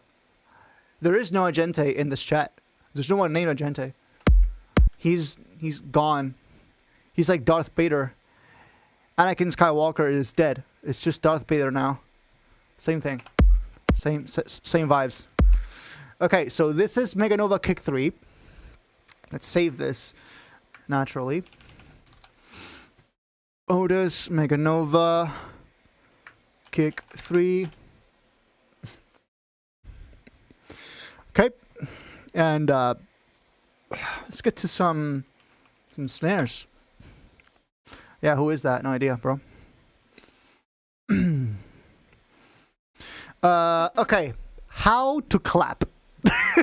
Wait, no. But we said, I promised, we should try to beatbox a symbol into existence. Let's do that. Chat, who is up to see me try to beatbox a crash symbol into existence? Jared, yeah, no, Jared, this is probably a good time to make a reel out of this. Chat. Yes, beatbox. Well, I say beatbox, but it's just me doing. So it's not really much in the way of beatbox. but hey, it's worth a shot. Okay, here we go. Edison. I just gotta record a lot of takes because just one take, because, well, the microphone is only one channel, right? So it's going to record mono audio, and crashes, last I checked, and this is true, they're not mono. They're in fact very, very stereo. They're like very wide, and so I'm gonna need a lot of takes and panning all those takes around, and just honestly working with random shit made from the mic is so fun and gives pretty good results. Hey dude, we, like last time, we are doing a lot of live recorded stuff for Meganova. We did this chant a few weeks ago, and we had the whole community involved as well. I asked chat to send me their takes, and well, you're seeing it here. It's called community chant, right? So it's my voice in there, and then there's Jovio's voice. There's a bunch of other people in here. We sang. There's Opal in there as well. I think Mystical is also in here.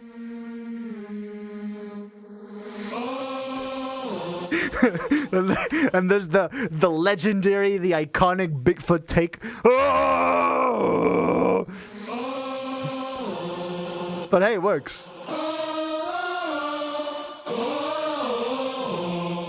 That's us. That's you. That's me. That's chat. And then we also did the Meganova chants. The Megano. This is also all of us. This is me and this is you. Megano. That's like 50 takes, by the way. If I were to pull up the recording, yeah, just have a look. This is how many takes it is. Look at that. That's a lot of takes, huh? Okay, I'm gonna reset. This was the kick. I'm gonna save this, and then I'm gonna reset the mixer tracks because there's a lot of I'm seeing a lot of CPU usage. Kick 7 Meganova. Okay, and then reset these mixer tracks, and then I'm also gonna do smart disable. Smart disable. Okay, that probably freed up a little bit. Edison, let's go. Hi, chat.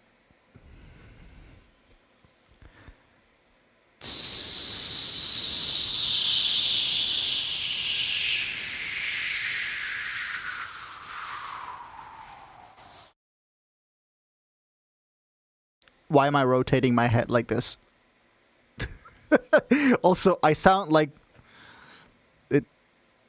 I don't know about you guys, but it kind of sounds like piss.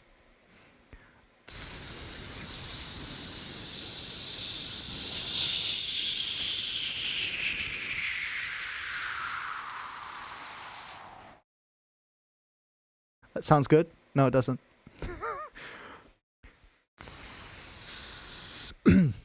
No, I gotta make sure that the saliva doesn't change the timbre, you know?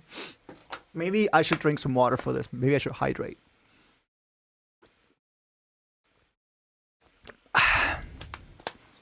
Modus Beatbox sample pack when tomorrow.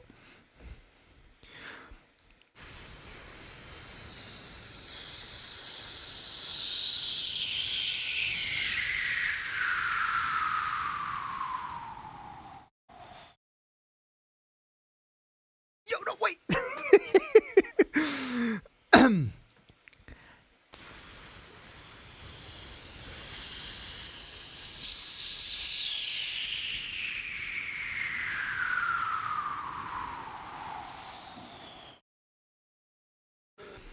Okay, I hope that was enough. We got like, what, 1, 2, 3, 4 takes? Okay. No, not here. Let's do it in the Drum Dominion tab. I am the dominator of drums. I am the drum whisperer. Next modus video, how to fix that saliva that ruins your faces. No, but like vocalists, if you want to be a pro vocalist, first order of business, eliminate the from your vocal tracks. Just get rid of it, please. Wow, sick crash, bro. Where'd you get it? Crash store?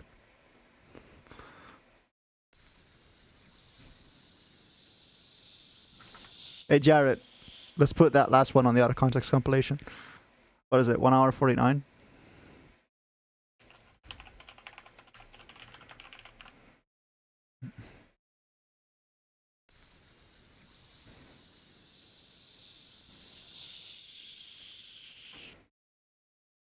Here. Oh, that one has some resonance. That's gonna require a lot of sooth to fix. Ah, that's painful.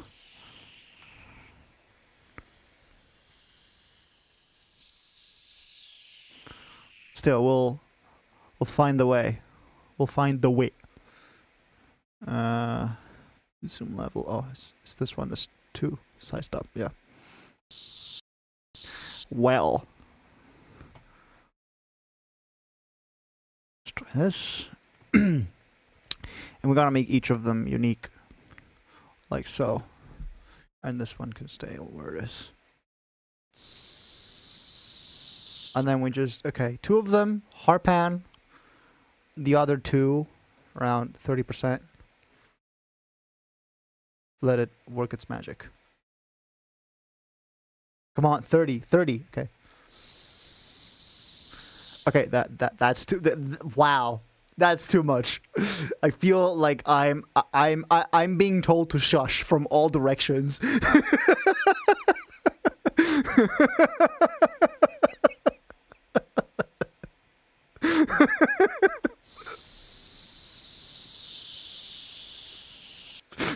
It's like I'm being violently called out. Hyperdimension. Oh yeah, that could be. Yeah, that's a good shout. We should find a nice suite of processing things here. How will it turn it into symbol? I don't know. It's not like it's not like this isn't my first time doing this. Wow, nice processing, dude. Okay, we gotta get rid of all this.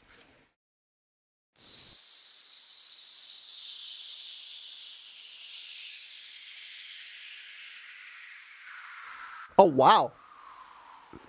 That last part sounds kind of cool. Welcome to the Modus library. That's how I tell people to shush. Just it's just a very abridged noise downlifter.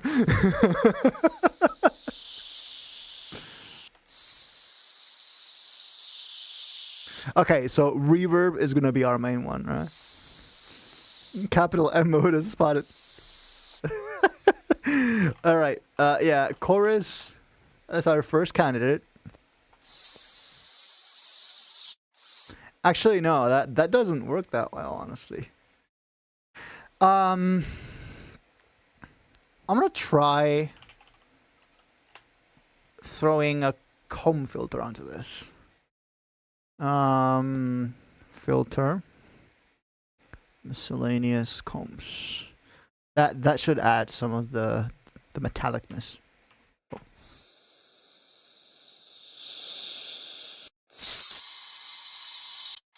Ooh. I mean that kind of sounds like a crash, right?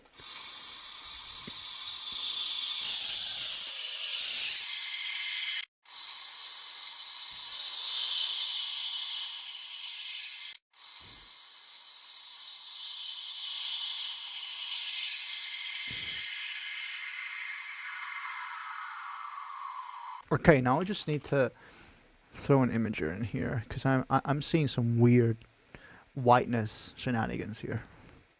Why am I doing a 200 hertz? Wow. I really am an autopilot, huh? I really am an autopilot. Why am I doing like crossovers at 200 hertz? There is nothing in there. Look at it. It's just it's all high end. So here's what I mean about the 3D wrapper. Just look at it. It juts around. It's like 2 FPS. And then as soon as you turn on Make Bridged, aka you separate the plugin, you separate the process of the plugin from the rest of the DAW, suddenly it runs great. And also it's panned to the right for some reason. Oh, it's because, okay, this one layer is much louder than the others.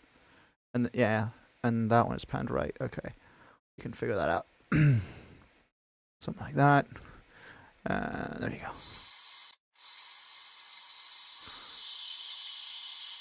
Oof, we're gonna need a ton of sooth there.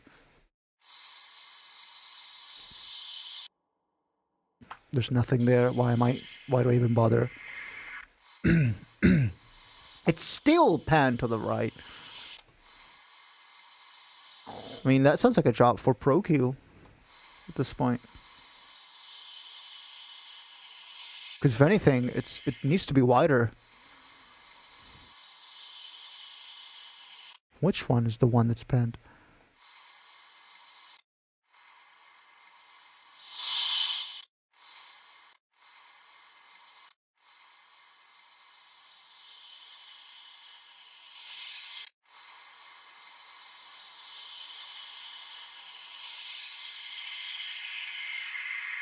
Now it's on the left a lot.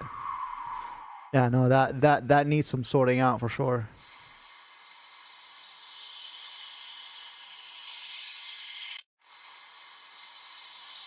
So it's like the high frequencies are more prominent on the right channel, and then as it goes lower, it pans around to the left channel, which is weird. FL doesn't use GPU much. I really hope it starts using GPU acceleration more often. Fortunately, the high end. Oh, there it goes. Okay, there it goes. It actually starts out really well, and then it just gets hard panned everywhere. See? So, honestly, what if I just insert a balance here, and I manually correct for it?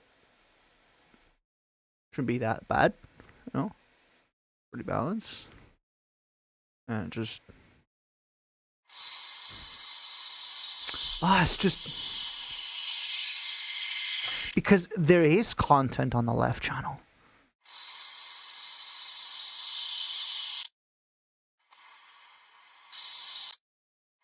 I mean, the fact that this sounds even remotely close to a crash is already kind of impressive. So like it's got stuff. Okay, you know what?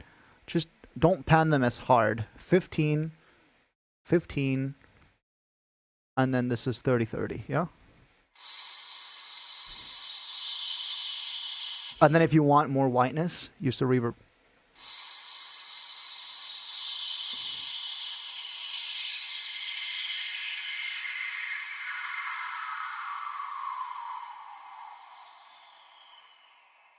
Mm-hmm. Okay, it's reverb time. It's reverb time. It's rewind time. Hey, here we go.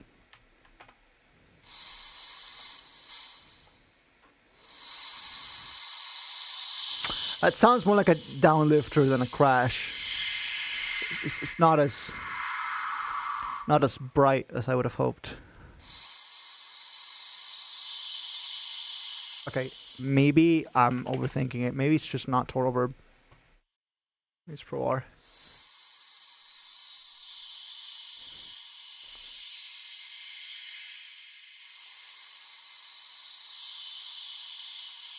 And we haven't forgotten about the sooth. Smooth is gonna do a lot of work here.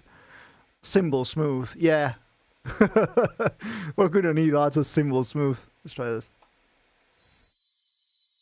Oh, oh.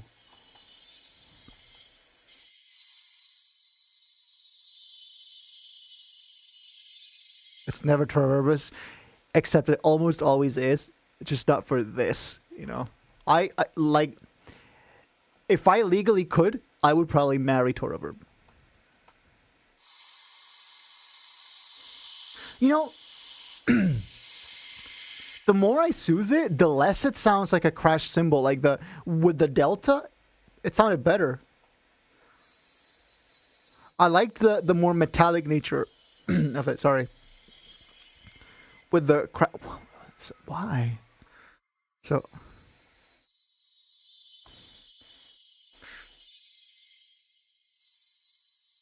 yeah.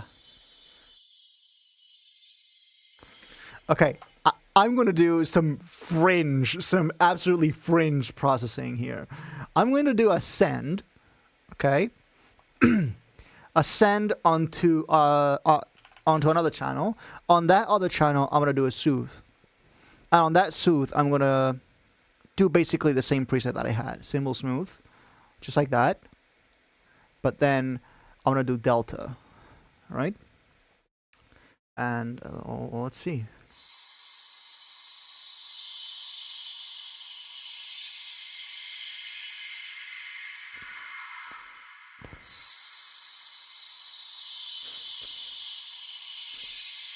And now I'm going to send this here and this here and unroute it from the master. So now this is a bus, crash bus. So now I can control the amount of metallicness in a way. Because I have delta'd, right? Well, that 7K has to go. Ah!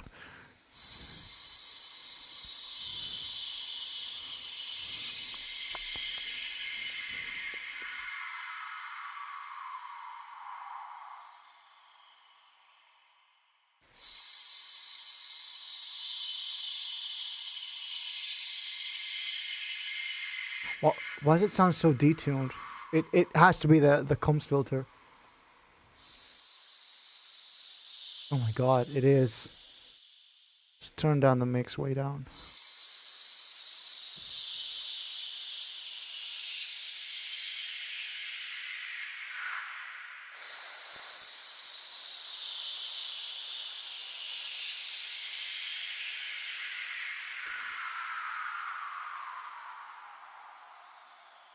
Well, it kind of turned into a downlifter, but but hey, I mean, at least we made something remotely useful out of it.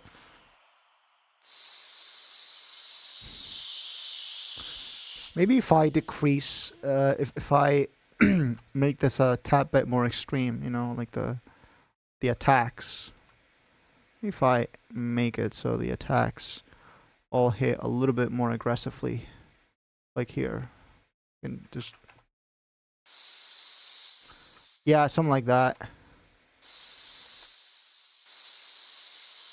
and then get like that initial crash hit. That's gonna make it sound more like a crash.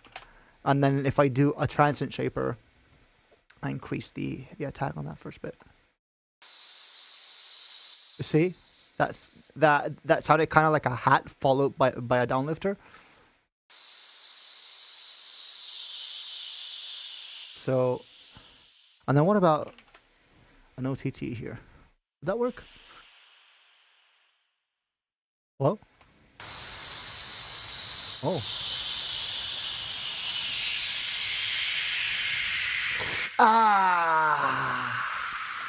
That's a lot of unwanted frequencies. Well, and it brought tons of low end back. Oh man.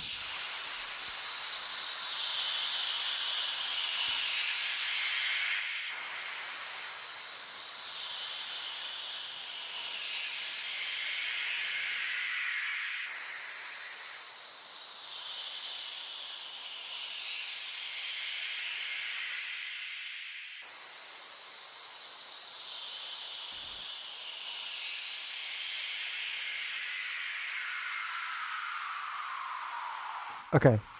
No upwards.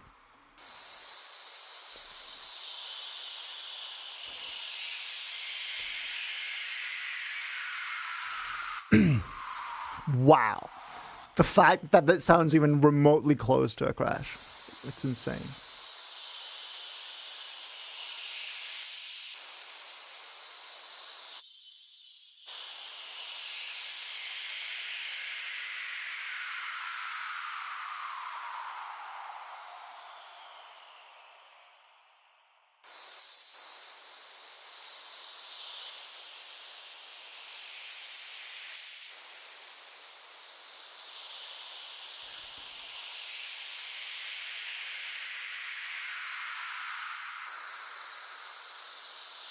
Damn.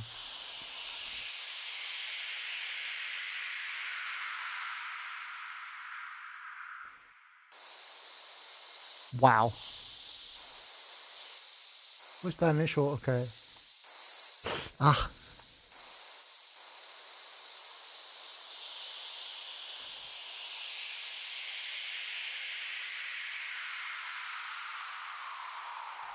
It's a very long crash, but it's pretty good. How you guys like that? Was that a cool crash or not? Rate this crash from a scale of 1 to 10. From a scale of AU5 to AU0. On a scale from AU5 to Terra Vita, how would you rate this crash symbol? Oh no. Wow, that was a roast.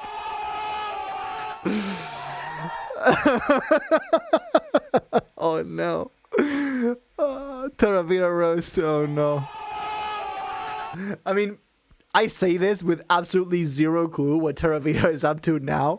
Maybe it's like Rebecca Black, and then just pull like an absolute 180, and they're like absolute wizards now. But it's, I don't know. It's just right. I had to do it to him. AU4, AU5. Okay. on a scale from AU0 to AU10. AU9, okay. 9 out of 10 crash? You think too highly of me. You guys think too highly of me. From a scale of Aphelion to Pac-Man. No. Yeah, stop. He's already dead. Stop, he's already dead. Oh my god, the UI is not having it. Okay, it's done. Honestly, I want to get rid of this, and then I want to do a big fade out. Okay, that's too big, but like.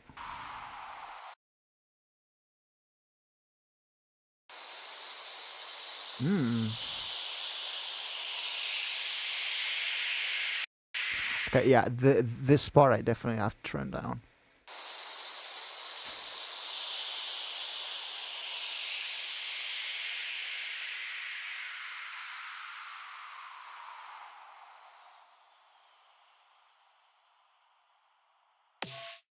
Wow, nice snare. the crash just ends in a tiny snare, and that's part of the sample. Imagine. God, synthesis streams are always so unhinged. Surprise snare. Oh, man.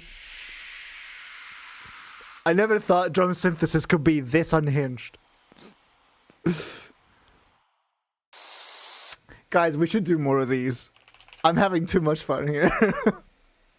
I'm having so much fun here, but it's just like absolutely memeing about these samples and absolutely like just absolutely egging on these on these things. Get snared. Exactly. Okay, that's the end of that. egging of the on the samples. Okay. Yes, you should do more. Yeah, it's just oftentimes we have too many things to work on. But here I am. I have put myself in a pretty unique situation where all of the major tracks that I'm doing are currently like being prepared for post NYP, right? And all of the like major tracks that I'm currently working on right now are too far into production for me to keep showing on stream. I just want to finish them off camera. And the only thing I have here for content right now is like Mega Nova, mostly, right? And we're doing tons of sound design for the sample pack, and this is like the one thing that we can do on Tuesday streams right now, as of right now. After post NYP, it's gonna be another story, but I'll probably have some actual songs to to work on. Oh, but that's a crash, all right? Just yeah. Okay. Let's save this. Save sample 24-bit WAV file. Modus samples. What should I call this? Modus symbol crash huge. I think I'm gonna call that whatever crash I make next, because this one, it's like, it's gimmicky, but like as a crash, it's not absolutely like outstanding, right? I feel like I can do better than this, right? I feel like I can do better than this. The crash, the beatbox crash, the crash box. Okay, let's actually try to do like a synth crash. Because I don't have anything in my room that could possibly make the sound of a crash, right? So I'm just gonna, just wing it. And go sample drum cymbal crash. We're probably gonna layer a bunch of crashes here. Well, if that isn't the quintessential 1980s crash, you know? What is love? Baby, don't hurt me. Don't hurt me. No more. Oh, where are you taking Oscillator A, Serum? Where are you taking Oscillator A? So I'm dragging Oscillator A, and apparently I can take it to the Matrix. Where are you going? Where are you going with Oscillator out of context? But okay, sure. 2 hour 12, yeah.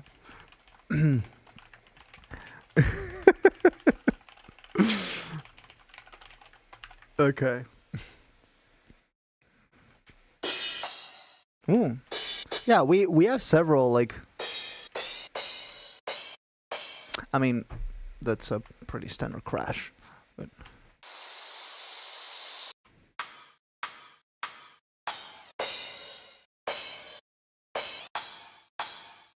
is this not just a sped up version of this?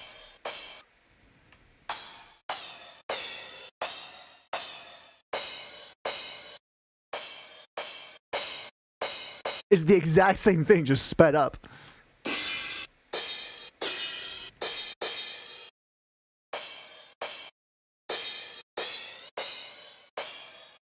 And then same thing here. It's the same crash 3 times.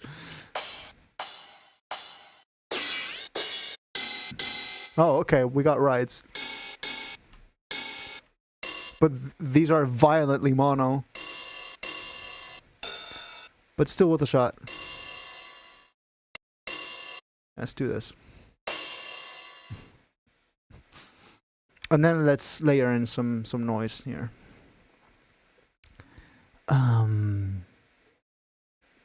No, it's just sample. Drum went. noises. Organics. Let's try these first. That could be good. Okay, so we just put this on a loop, huh?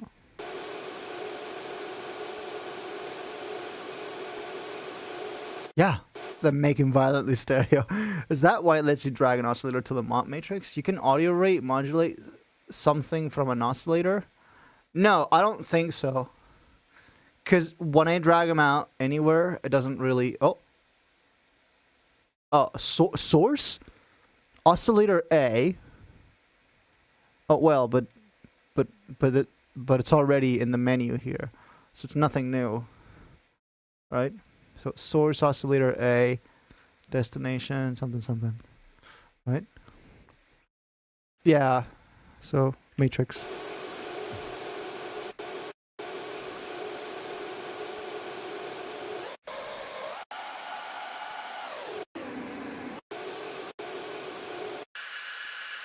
Oh.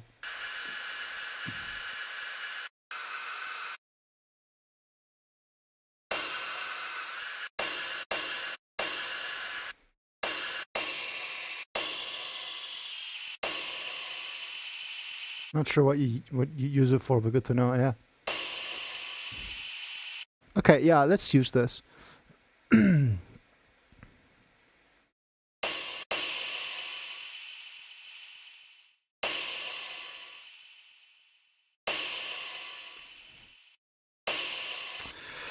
we have 2 oscillators and a sampler. We can probably have another one in here.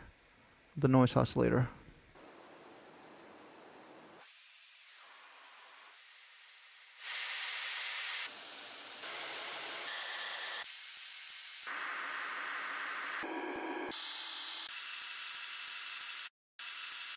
That sounds pretty simple-ish.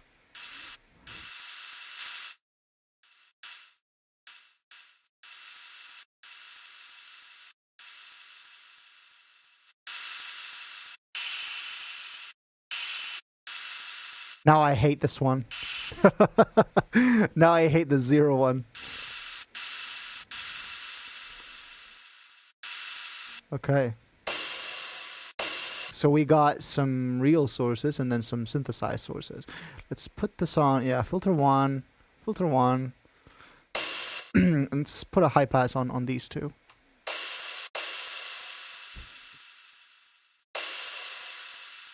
Okay. Now let's see if we can add some convolution thing. It's not a reverb. It's convolve, but not the same thing. Okay. Long.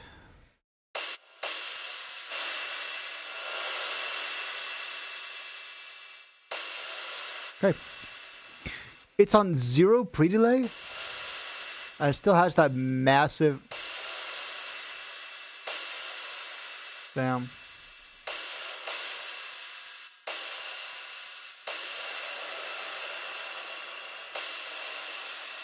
I used it once to make fake distortion in my white noise.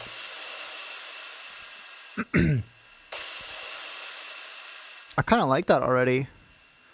Let's try another one, but... growlish? Okay, it's probably best for growls, yeah. Caster big... Stop. Don't destroy my ears.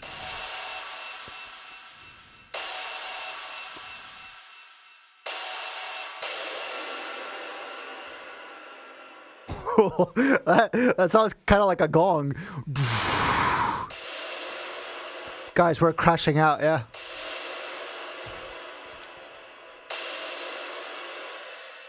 I mean, this is pretty good. 2 reverb beat.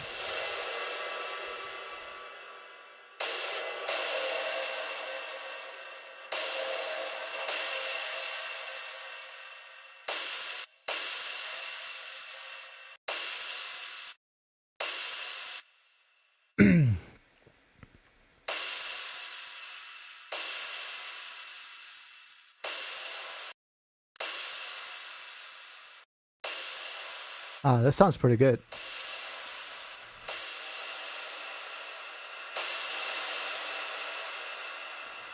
I mean, that's a crash. Are we good compressing the crash? Not really. It doesn't sound that good. Doesn't sound that great, huh?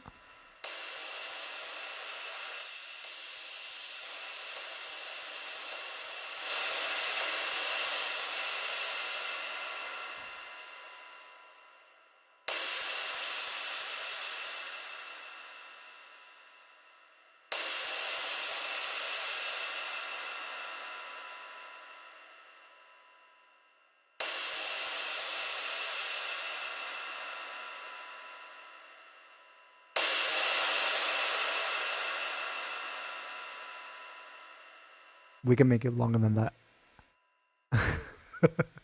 We can make this longer than that. Massive. Oh yeah, we have a massive category in the Convolver. So we have long, massive, medium, short, and weird.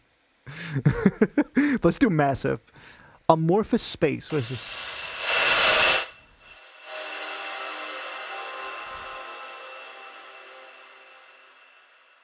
Did I hear a chord?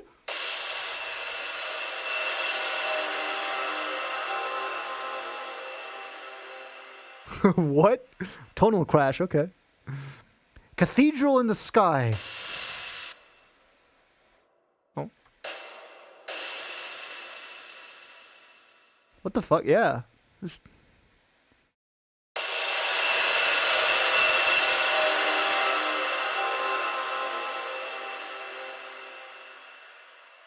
The most heavenly crash you've ever heard. Cold Abyss. What is this?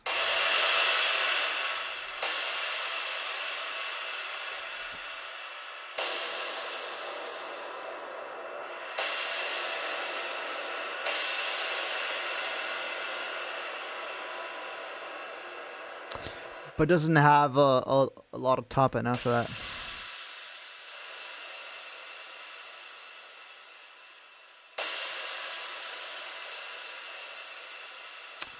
Don't like the crystally artifacts on the right channel.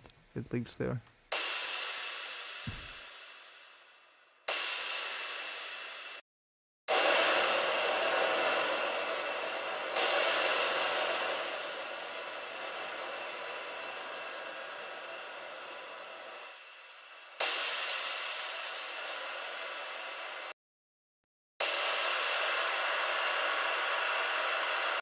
Sea of Tranquility. It's just they all have so much mid end. No matter how much I bump up the tone.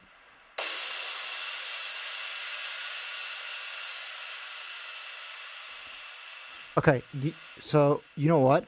I'm gonna copy this oscillator and then I'm gonna do a fade in here. I'm gonna automate the mix.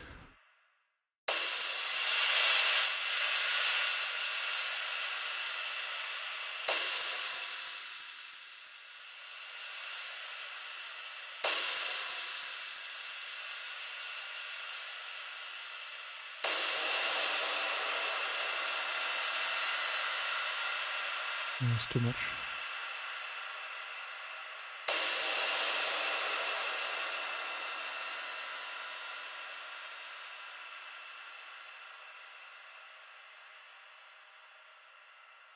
Listen to 4-bar. Oh, that's modus crash cymbal huge. That is modus crash cymbal huge. Oh my god, what is that? I'm so glad that was muted. I'm so glad I didn't get to hear that. What is that peak in the 20Ks? Jesus Christ. Please. Other way around. Okay. Okay. Online. Oh, it seems like there's there's a hard cut and then there's that massive peak in the 20K. Well, that sounds like a job for the ProQ brick wall filter. And this one, we should be good making it linear phase because that high up, pre-ringing is pretty much going to be a non-issue. So we just go brick wall right around the 20K, and then we just go linear phase.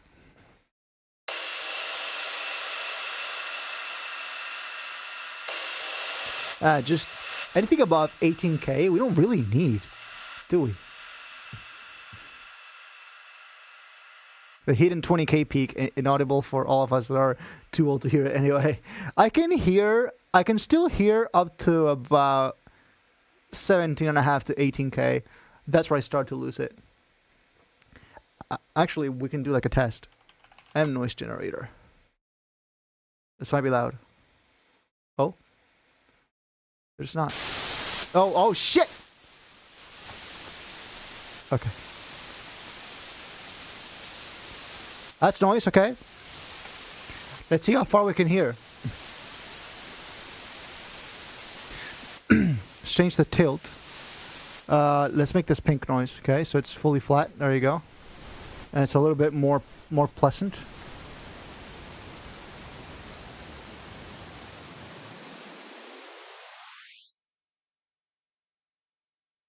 Okay, I can still hear that. Ah. Yeah, this is where I start to lose it. 18K, I hear a very faint tiny thing, but this is where I still hear it like clearly, like 17K. And here it's like I have to really listen in for it. And past 18K, it's just, yeah, it's gone.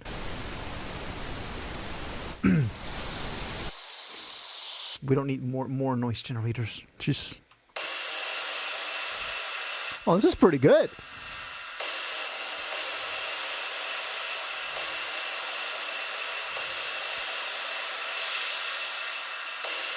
This has a lot of very authentic crash textures in here.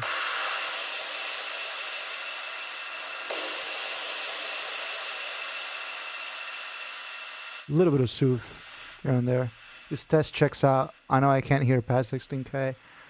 Well, for being 30, 16K is pretty decent. I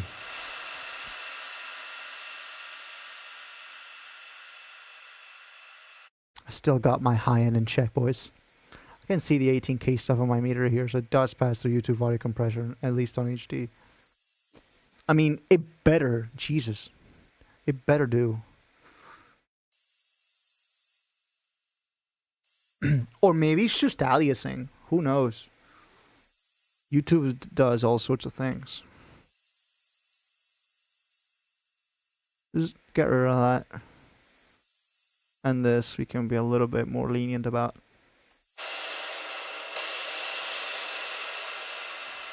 And then for the other less super high frequencies, for the like mid highs, let's do a different soothe. Same preset, but just slightly different settings. Let's listen in. Yeah, I'm thinking around this area, around 7, 8Ks.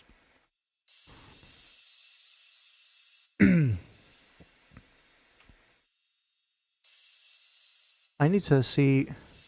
There's this peak here I don't like. That's 2.7K actually. Okay, it's a little bit further down. Focus on that for me. There you go. That's that high peak I don't like. And break this boy, and just do this. So it's not as much attenuation here because at this point we are kind of starting to destroy the metallic nature of the crash, and we're just turning it into white noise, which is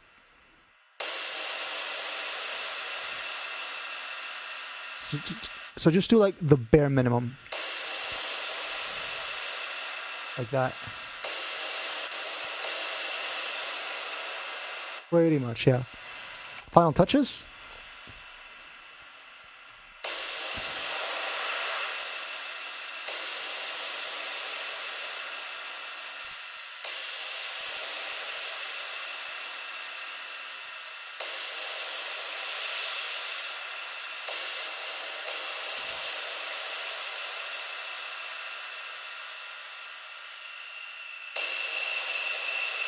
There's still that pesky. And the thing is, I hear it. I hear it, yeah. Let's get rid of that.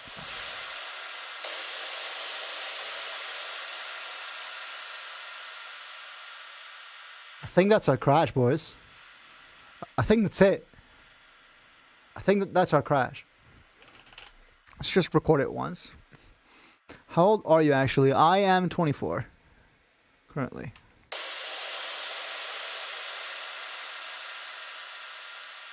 Okay, just record it. Hold on to it. Hold on to the note. Hold on to the note. Keep holding on to it. Keep holding on to it. Let go now.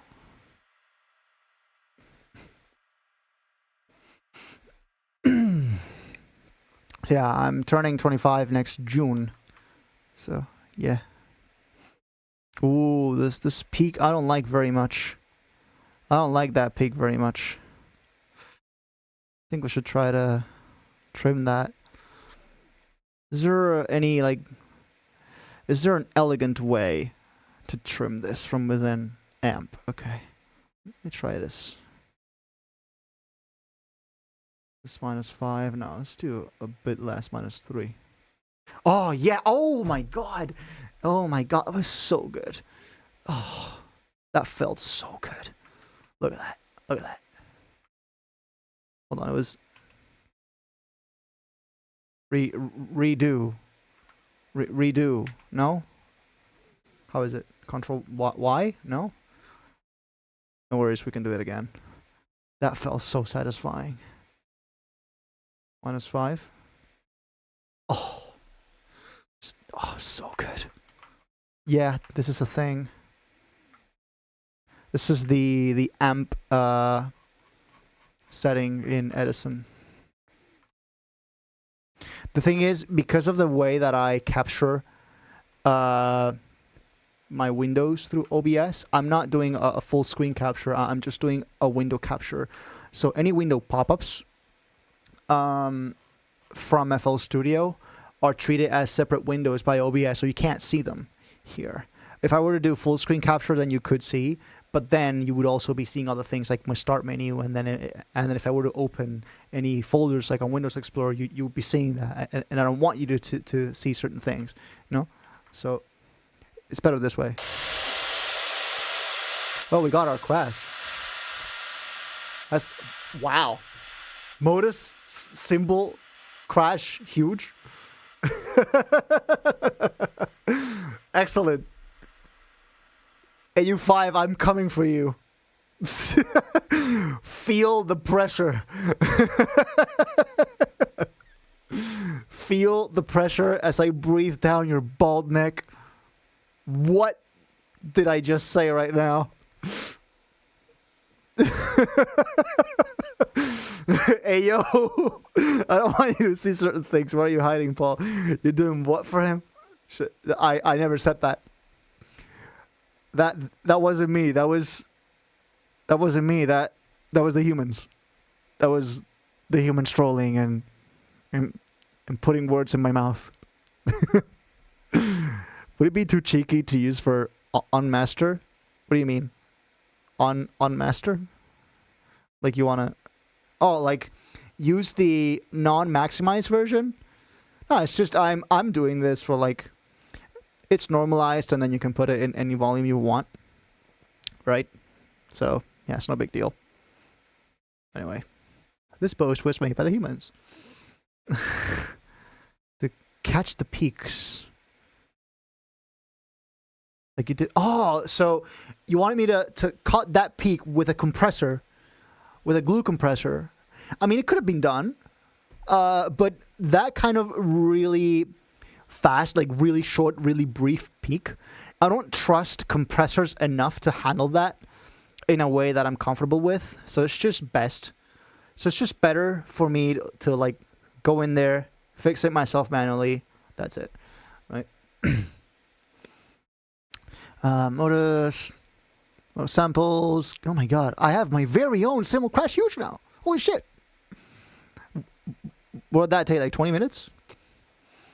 Crash 3 huge.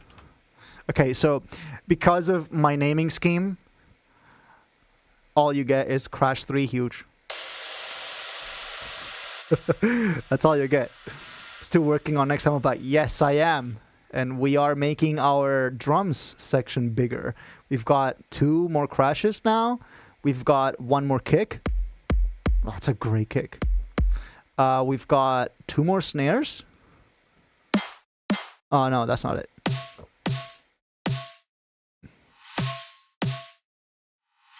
That's great. And yeah, we got the beatbox crash and the crash crash. And honestly, I'm inclined to just make a really short version of this and call it a hat. Let's try that. This is Modus, Meganova, Crash, 3 huge. Yeah, I'm just saving all these presets.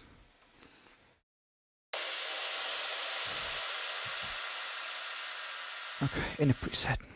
DAW suspended press. Yeah, it's this is smart disable. Why did I do in a preset here? Just load that back in. Okay, so get rid of the reverb. Yeah, get rid of the reverbs. I mean, that's still a great crash, even fully dry. Is there a chance we'll see Modus Pride Snare today? Should I? Should I just reverb a snare the fuck out and just do Modus Pride? I mean, I should. I definitely should, because in the demo track, the whole point of the demo track for a sample pack is to have everything that's in the song is made with the sample pack. Right? And then I have a couple of unauthorized samples in here, like that Pride Snare. Hello? Like that Pride Snare, you know? It's just, I need to get rid of that. I need to make my own. But I don't even know how to approach this. It's just... It's like a very specific type of snare, and then it's like this really long frozen reverb. Yeah, it's kind of just really bright frozen reverb. I guess we could try it out.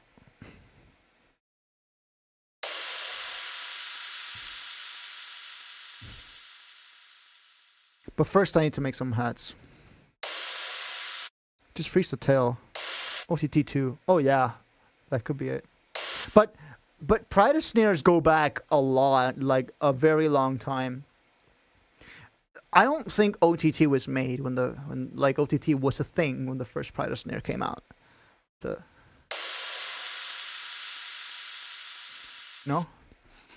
Okay, so really fast, even faster.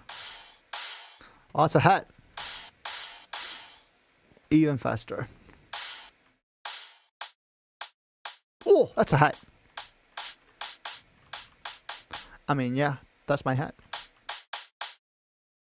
And it's already got all the processing from before, so yeah, no, that's it. That's a hat. Let's make another hat now. Okay, so we just move some things around like this, like that, like so and so. We got another hat. Another sick hat. And then let's move some more things around like that, like that, like that. Then maybe move a couple of semitones around. And then maybe...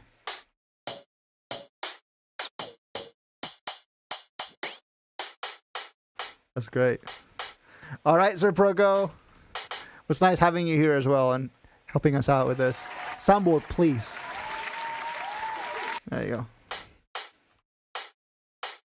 I mean, wow. That's cromulent. These hats are very cromulent.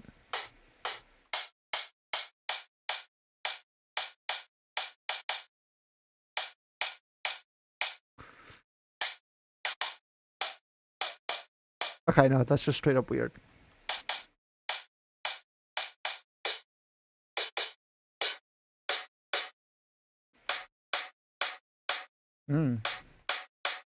Hmm. Hmm. Oh, lots of brightness there.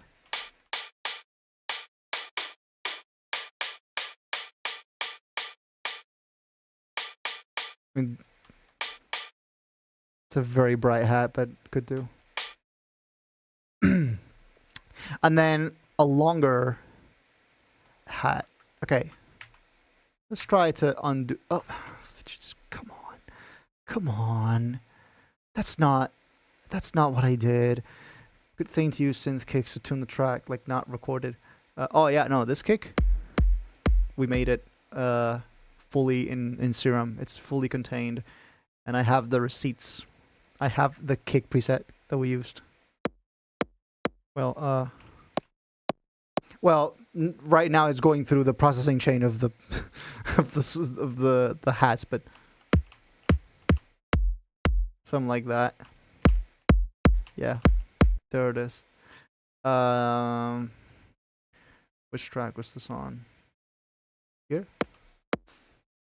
Okay, so it was Crash Huge. It was get rid of the reverbs and make this much shorter. A fourth.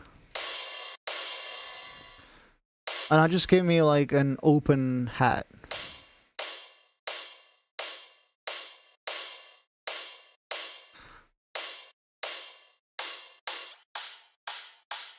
Something like that. Oh yeah. Oh yeah, that's it.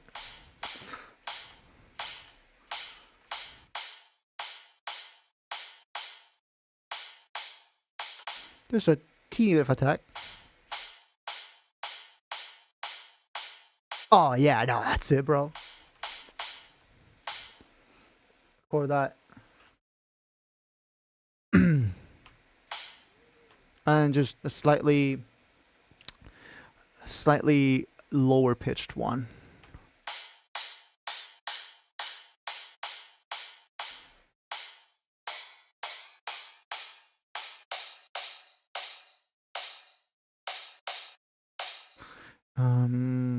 Let's put a cap on these crashes. That envelope.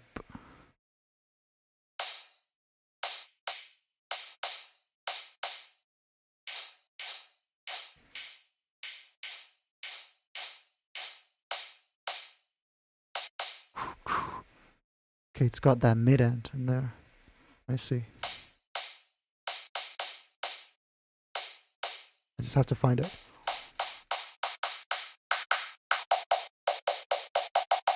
Found it. I am the frequency fiend. Even without the spectrum. Huh? See that? Okay, a tiny bit longer.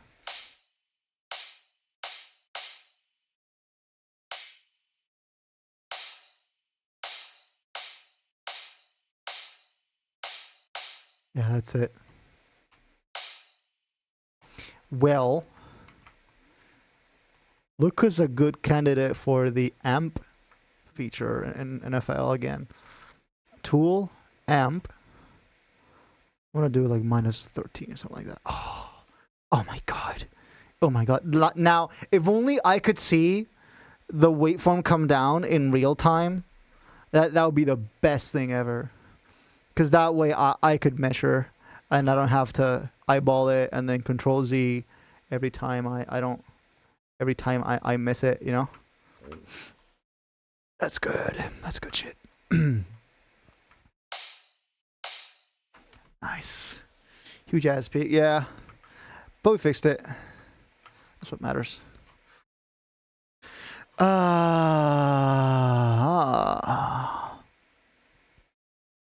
This we could also turn it down a little bit. Fair bunch. Minus 4. No. Bit less. Minus 3. Minus 2.9. Okay. Well, that's short. Cool. Next one. This bad boy. Same thing. You see here we got some pesky peaks. We do amp and I want to do around -8. Sick.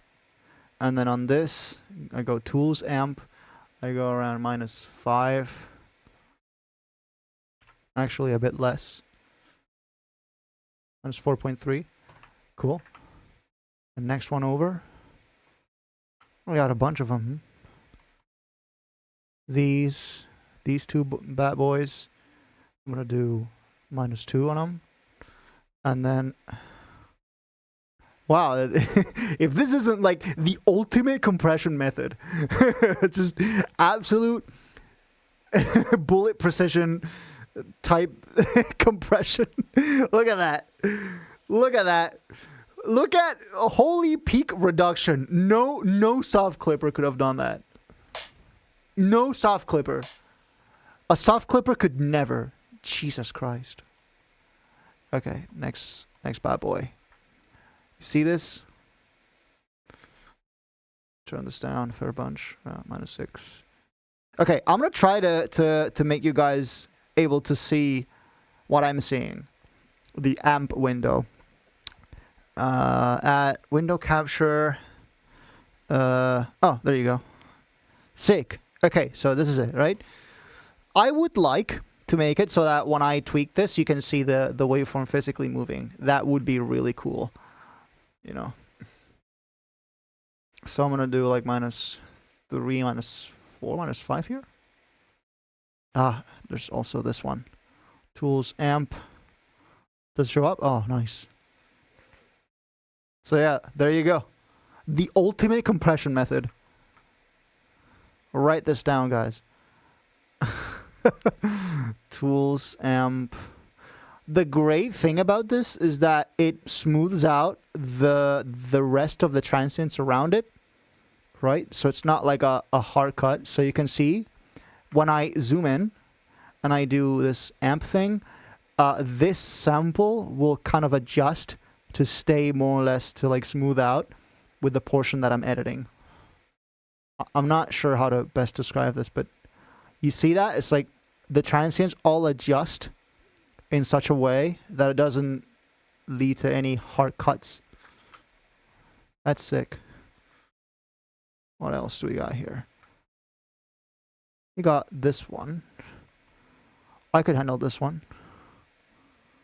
Just go here, tools, amp. -3. There you go. Wow, nice.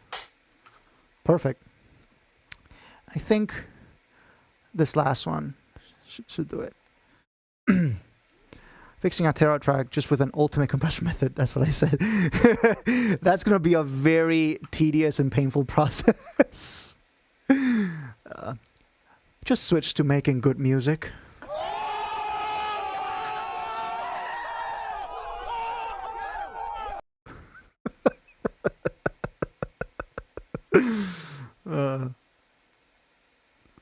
-3. Okay. Oh, we have an imposter here. Amp. Great. Awesome.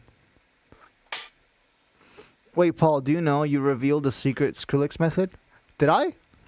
What? Did I accidentally rip a page off of Skrillex's book? He uses Edison. Wow, no shit. Well, I mean, yeah, just he uses Edison because, I mean, it's a pretty powerful plugin. It's pretty good. All things considered. Well, that's a hat. That's a hat and a half. Oh, there's a pop there. I'm going to get rid of that personally.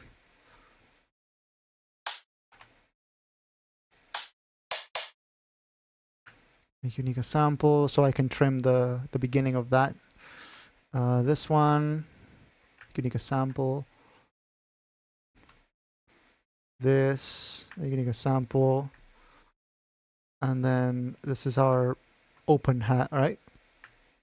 And this is our second open hat. Somewhere around there. Unique a sample. Okay. We have this, and this. Cool. Cool beans. Okay, so now we just go edit in audio editor. I'll just go here. Tools, trim site noise. There you go. And that's a finished hat, pretty much. There you go. File. Save samples 24-bit. This is going to take a while, so I'm just going to turn on the looped music. Samples, Meganova, Trons, Hat 02.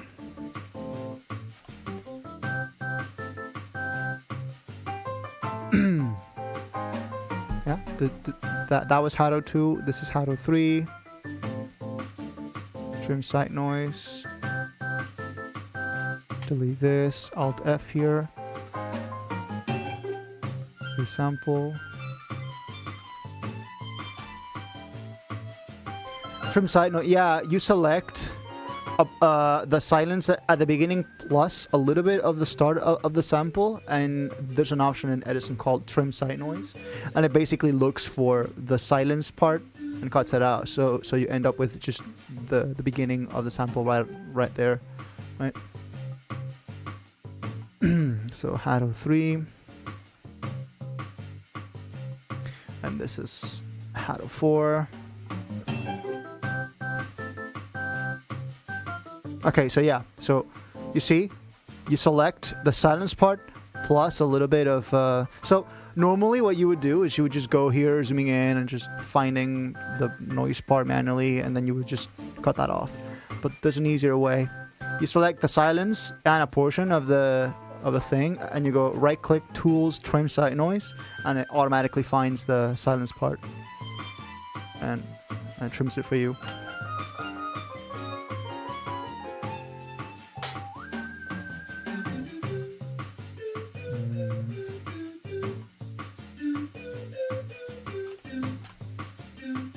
Out of 4,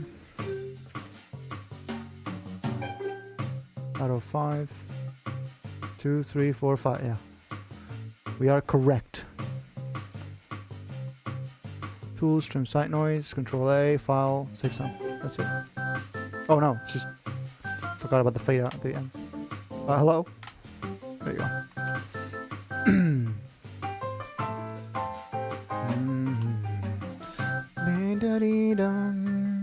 Hat 05.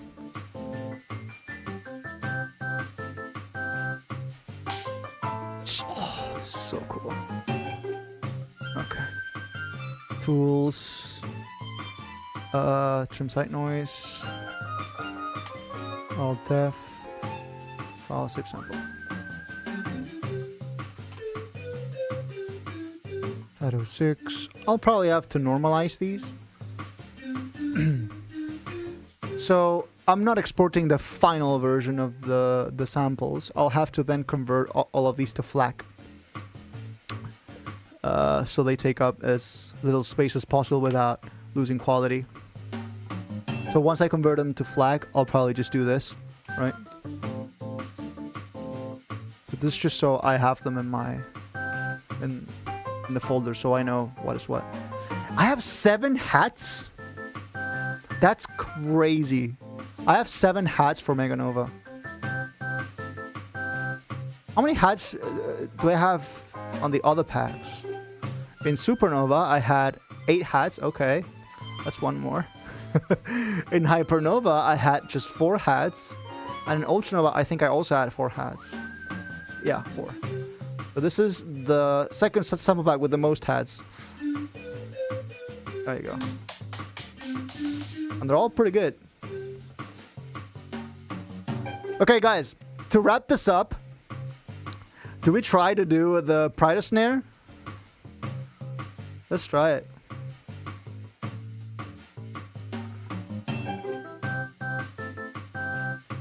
Okay, so I'm loading up another Serum 2. And we're gonna load up the same snare preset from before, Snare 07.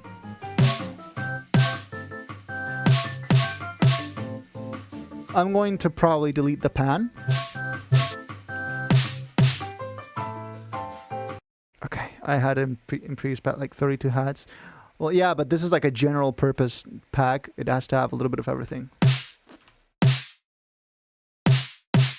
The sub, I'll probably have to pitch a little higher. Yeah, so let's go here.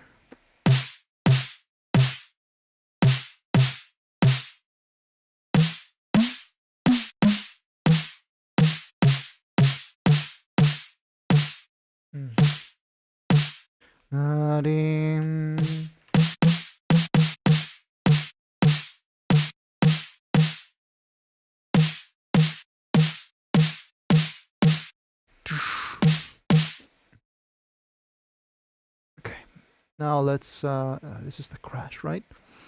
Let's go crash. Modus symbol. Crash huge. FX chain. The FX chain I am saving as modus symbol crash huge. There's nothing you can do to stop me now, AU5. I will become AU6. And I will take over all of your snares. Okay, how to turn this into a Prida snare? Do I just chuck a reverb on this thing before the compressor, or? But it has to be like a reverb that reacts pretty short. So it can't be that, obviously. What in the nitrous?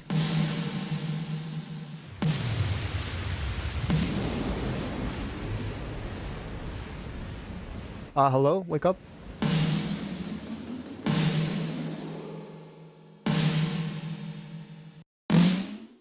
No, that's not it. Convolver. Long, massive.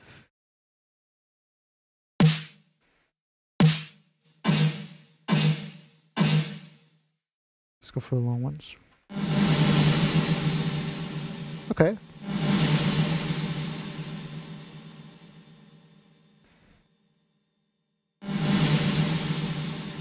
So what if I just record the wet signal and I separate it from the dry, and then I just mix the two together manually in the playlist? I think that's going to be like the easiest course of action.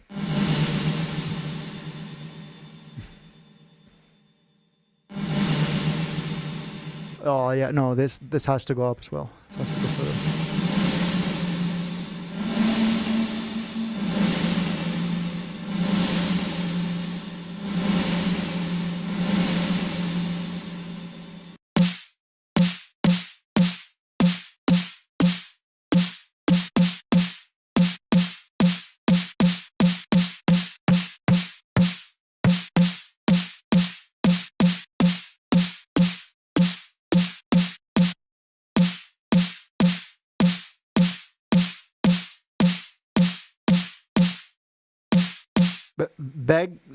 Not what?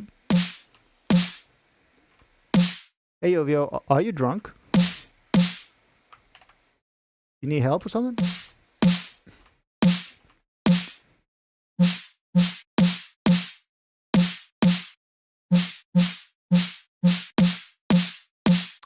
I sense a double trance in here.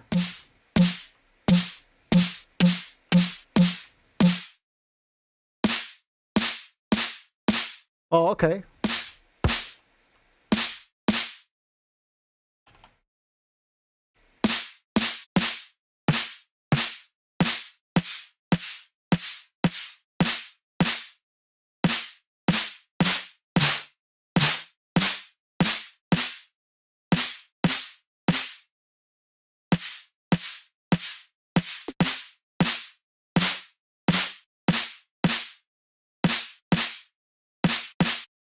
I see.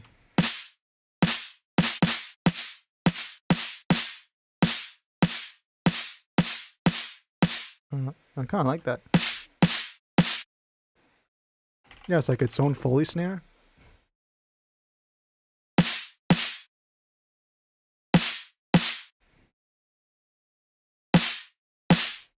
That's pretty cool.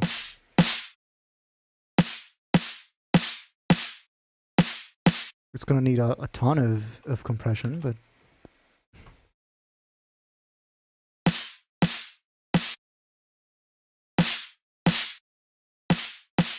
okay, the noise level though. This is it, right? Yeah.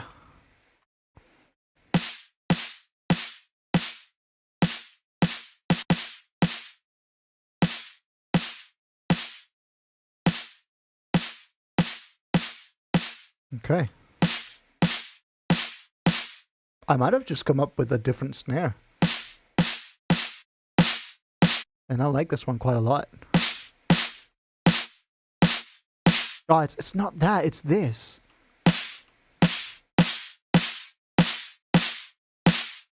Well, there you go. Do I need to do anything else to the snare? Well, definitely not that.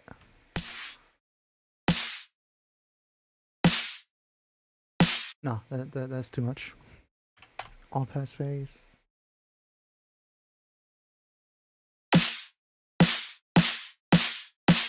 Oh, that's pretty sick. That's like its own thing now.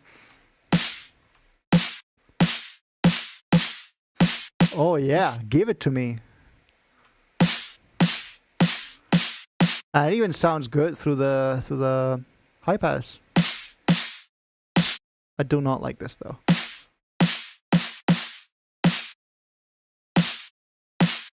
I think it might have to do more with the stereo image.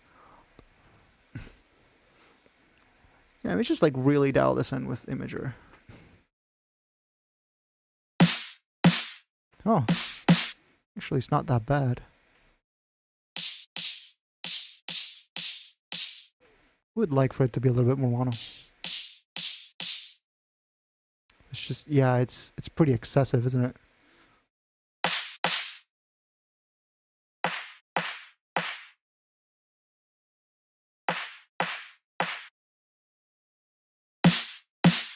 Wow, that's like a really organic snare thing. I kind of like that a lot. Like for like a build-up snare, this is great.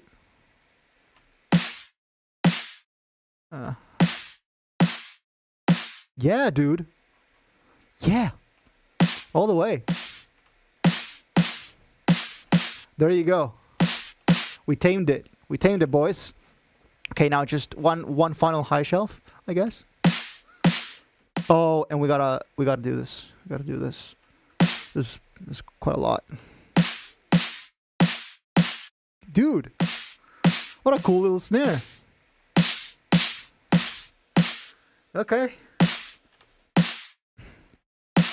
I do see myself using this quite a lot.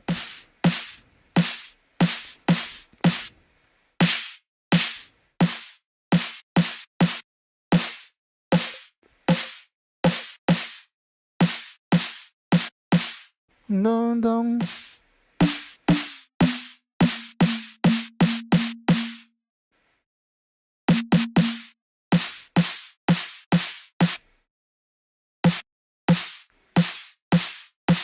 And just clip that. Lots of really cool drums today. Really cool session.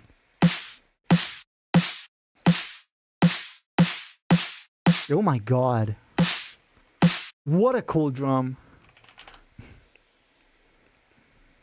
What a sick snare. Wow. Perfect shape and everything. Look at that. If that isn't the perfect snare shape. Okay, this part might be a little bit loud. So let's do the ultimate compression method. And just okay, that's too much. Some like this. There you go. Ah, the perfect snare. The perfectly modeled. Just there's a little thingy there. Just a little more. There you go. And then just obviously we do trim site noise again here. We do this, tools, trim site noise. There you go. And then just Alt F. Nice. What a sick snare. Well, I guess we have a ninth snare. 1, 2, 3, 4, 5, 6, 7. Yeah, we have. I think it's the ninth one. And from this one, we're gonna make the Prida snare.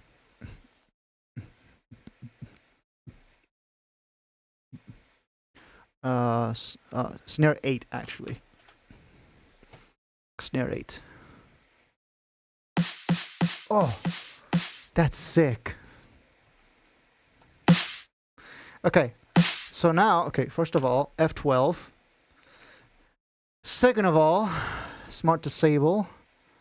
Third of all, reset selected tracks to default. Fourth of all, put this here, and I'm going to put this on a Lux Verb. Let's see if we can fine tune that reverb. Yeah, that's quite wide.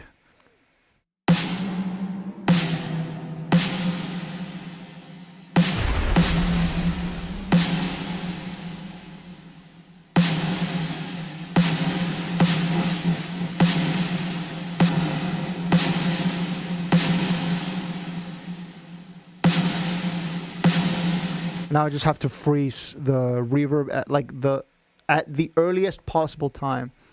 So where was okay, freeze. Why is it doing that though? Oh, because it's clipping. It's still clipping? Oh wow. Well, freeze doesn't actually freeze, does it? It's slowly taming.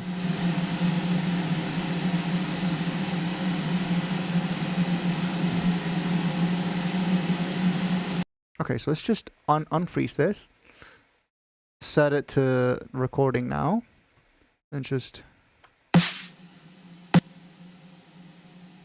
Oh shit. Should have been this.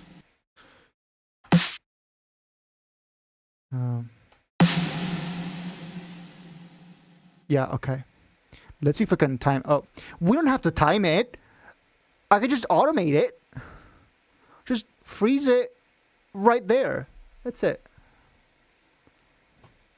Or well, this... Because this would put it on sustain, but it has to be at the middle value. There you go. Let's try that now. Let's try this. Okay. Metallic. Sure. Whatever.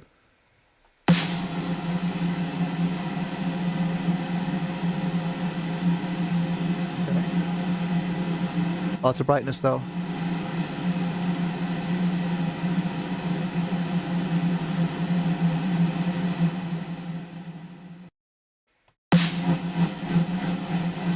Why is it doing that?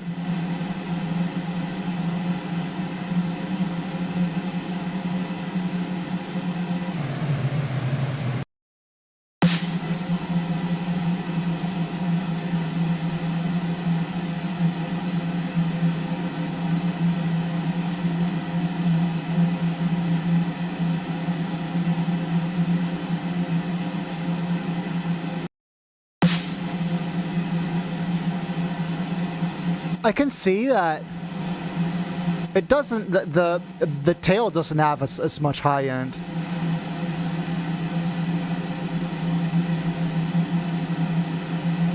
Let's see if we can fix that. Let's see if we can fix that somehow. Okay, so do this. And then this. And then we just... Well, that's a Prida snare, or that's starting to sound pretty close to Prida snare. We just have to really brighten this. Really brighten this part.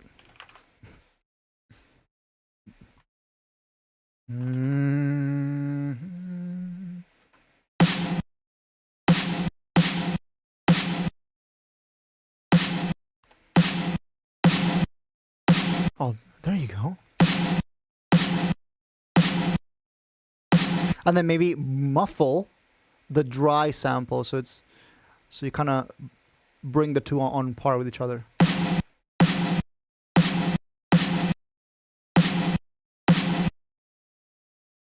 Okay, this. Okay, no. Actually, no. I mean, we're getting pretty close. I think we're getting pretty close. Put this here.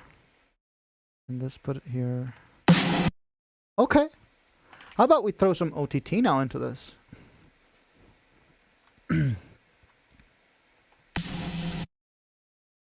And yeah, just make it a long pride snare for people who might want to use it at like lower tempos so they have more sample length. Yeah. Dude, that's it.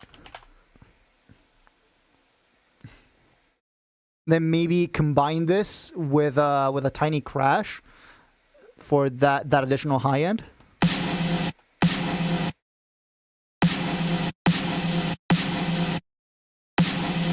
Yeah, I'm doing that. Let's use the crash that we just did, crash 3, and play that at like a low volume. Dude! That's it! Pride snare! Holy crap! Okay, now EQ.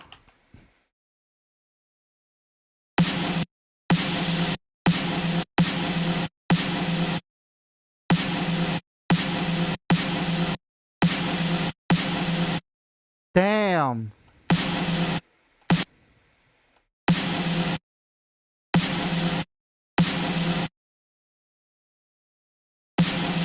Can we maybe layer in some other attack?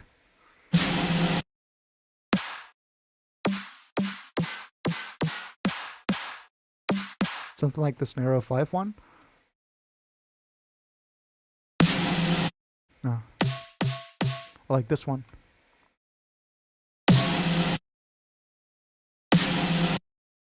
I mean, that one is pretty similar.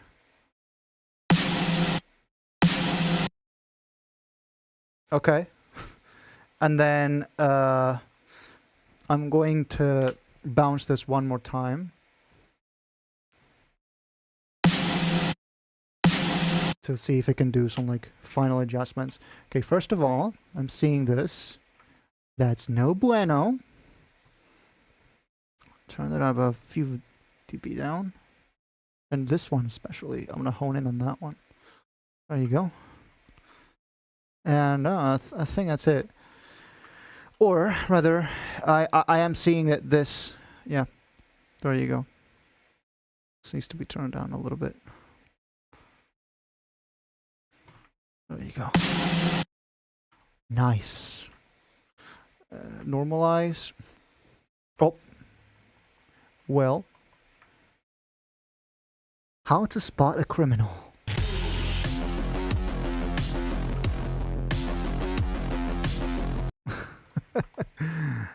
Tools, trim sight noise. That's it. And that's the end of that. Damn. See if we can do some final adjustments to this. Reset all these tracks. Got them all here. Let's see if I can do something else here. And that's just, we'll end it there. Well, definitely, yeah, some more mid-end. And definitely all the rubbish here. Well, to be fair, the reverb here kind of works. So I think I'm going to do that. Do you use plugins for minimal audio? I don't think so, no.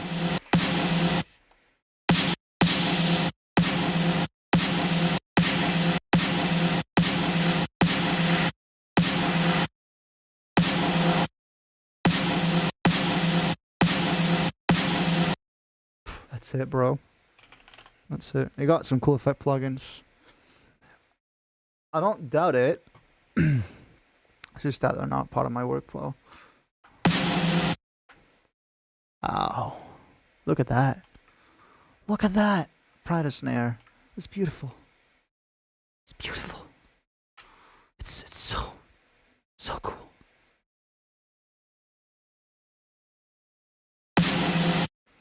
Okay, and normalize. What am I seeing here? Ah, you pesky little peak. I'm gonna teach you manners. There you go. Try to normalize this again now. Damn! Damn! That's a Pride snare. And then we just do full songs. Oh my god, my hand is growing colder. My hand is absolutely freezing right now. Like it's so cold it hurts. Snare 09 Prida. And well, let's try it out, shall we? I mean, the current Prida snare that's in here, I've gotten quite accustomed to it, but I have to unattach myself from it.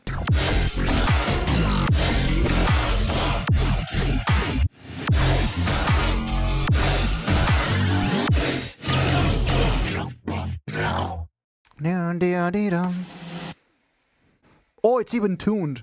It's got the boom boom. Oh, it works so much better than I thought it would. It works so much better than I thought it would. Whoa! The fact that it's tuned, that's probably like 80% of why it works. And I'm gonna have to do some adjustments to the EQ here because I did all of these EQs for the original pattern snare that I had in here. So, hey Opal, we made a Prida snare, and it's amazing, and it works. Oh my god, we made so many things today. We made like 4 snares, 2 kicks, 2 crashes. We have our very own modus cymbal crash huge now. Look at that.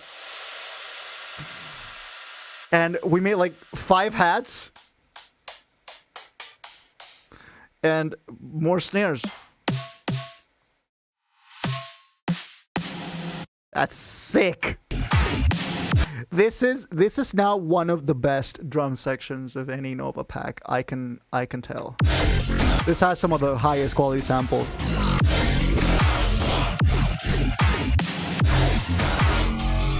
Oh, I have to turn up the Prida snare a little bit.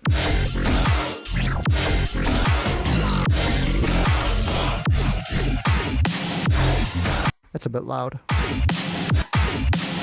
There you go.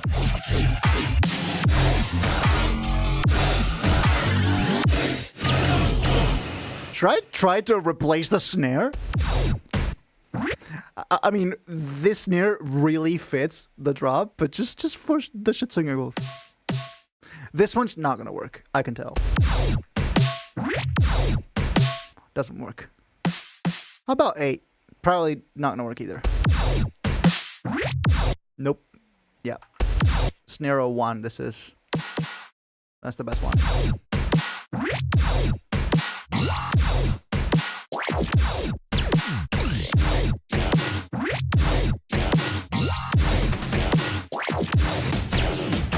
I really need to change this hat.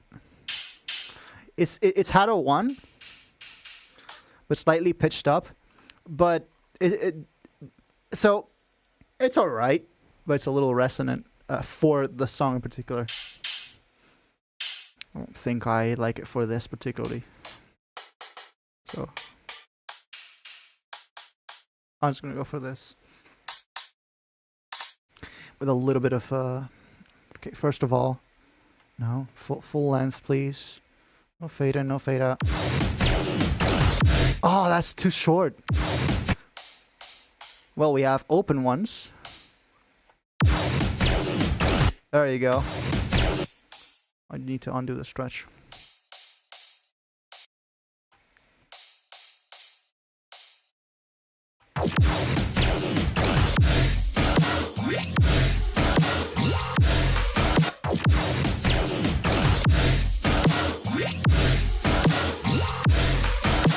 I just need to do some edits to this EQ.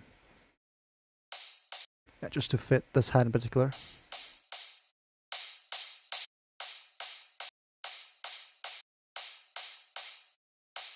We don't need this anymore.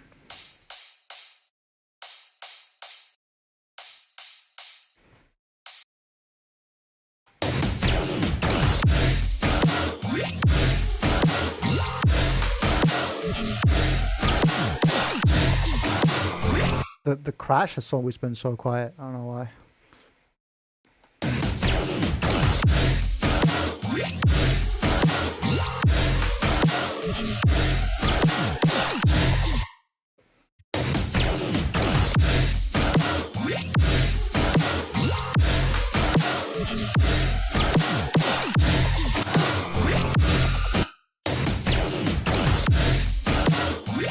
There you go.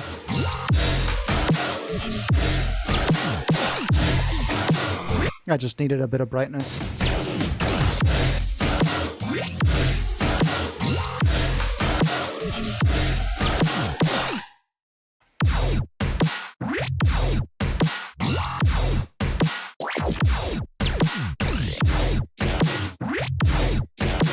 So much cleaner now.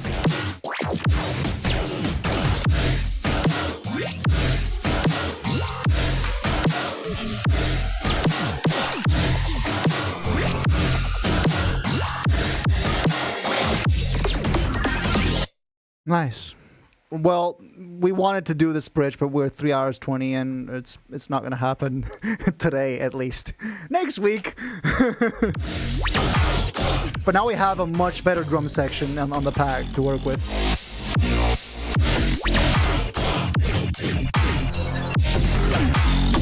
We didn't make a clap though, but we don't have time for that.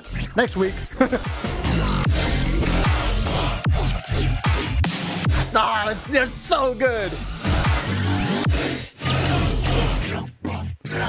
What an upgrade. Just doing some drums refining, some drum refination, some drum refinery. Refination. We're done. I hope you learned something. I definitely did. I did some things that I don't think I've ever done, or that I've done so little that I don't remember the last time I synthesized a crash. But hey, guys, thank you all so much for joining us. Stick around until the very end of this really cool drum synthesis session. We made kicks, snares, hats, open hats. We made crashes. We made everything. We even made a prior snare. Holy shit. This next Friday, I don't know if I'm going to be able to stream, because I want to go to an event. They're lighting up the Christmas tree in the city center, right? For the year, and they're doing the lighting up ceremony and like all that. And we want to attend that, but I don't actually know the time for it. It's probably going to be around nightfall, but nightfall is like 6 p.m. at this point. 6 p.m. is already nighttime, right? So I don't actually know what the time is going to be for that. So like 6, 7, 8, 9. If it's closer to the usual start time of 10 p.m. for the Friday chill, chances are I won't be able to do it. But yeah, I'll just keep you guys updated on the Discord server, so you guys can know. But we will be for sure streaming this Saturday, November 29th. We will be there. And then the following week, I will only be streaming on Tuesday, December 2nd. Because on both Friday and Saturday, that's when I'm going to Spain Dubs in Madrid. So I don't think it's going to happen, that one. And then we got a couple more stream weeks to end the year. Our final stream of the year will be on Saturday, the 20th of December. Okay, so just a heads up there. That'll be like our final stream. We'll do feedback and all that with the Christmas layout. Maybe we'll have a Christmas tree here. I don't know.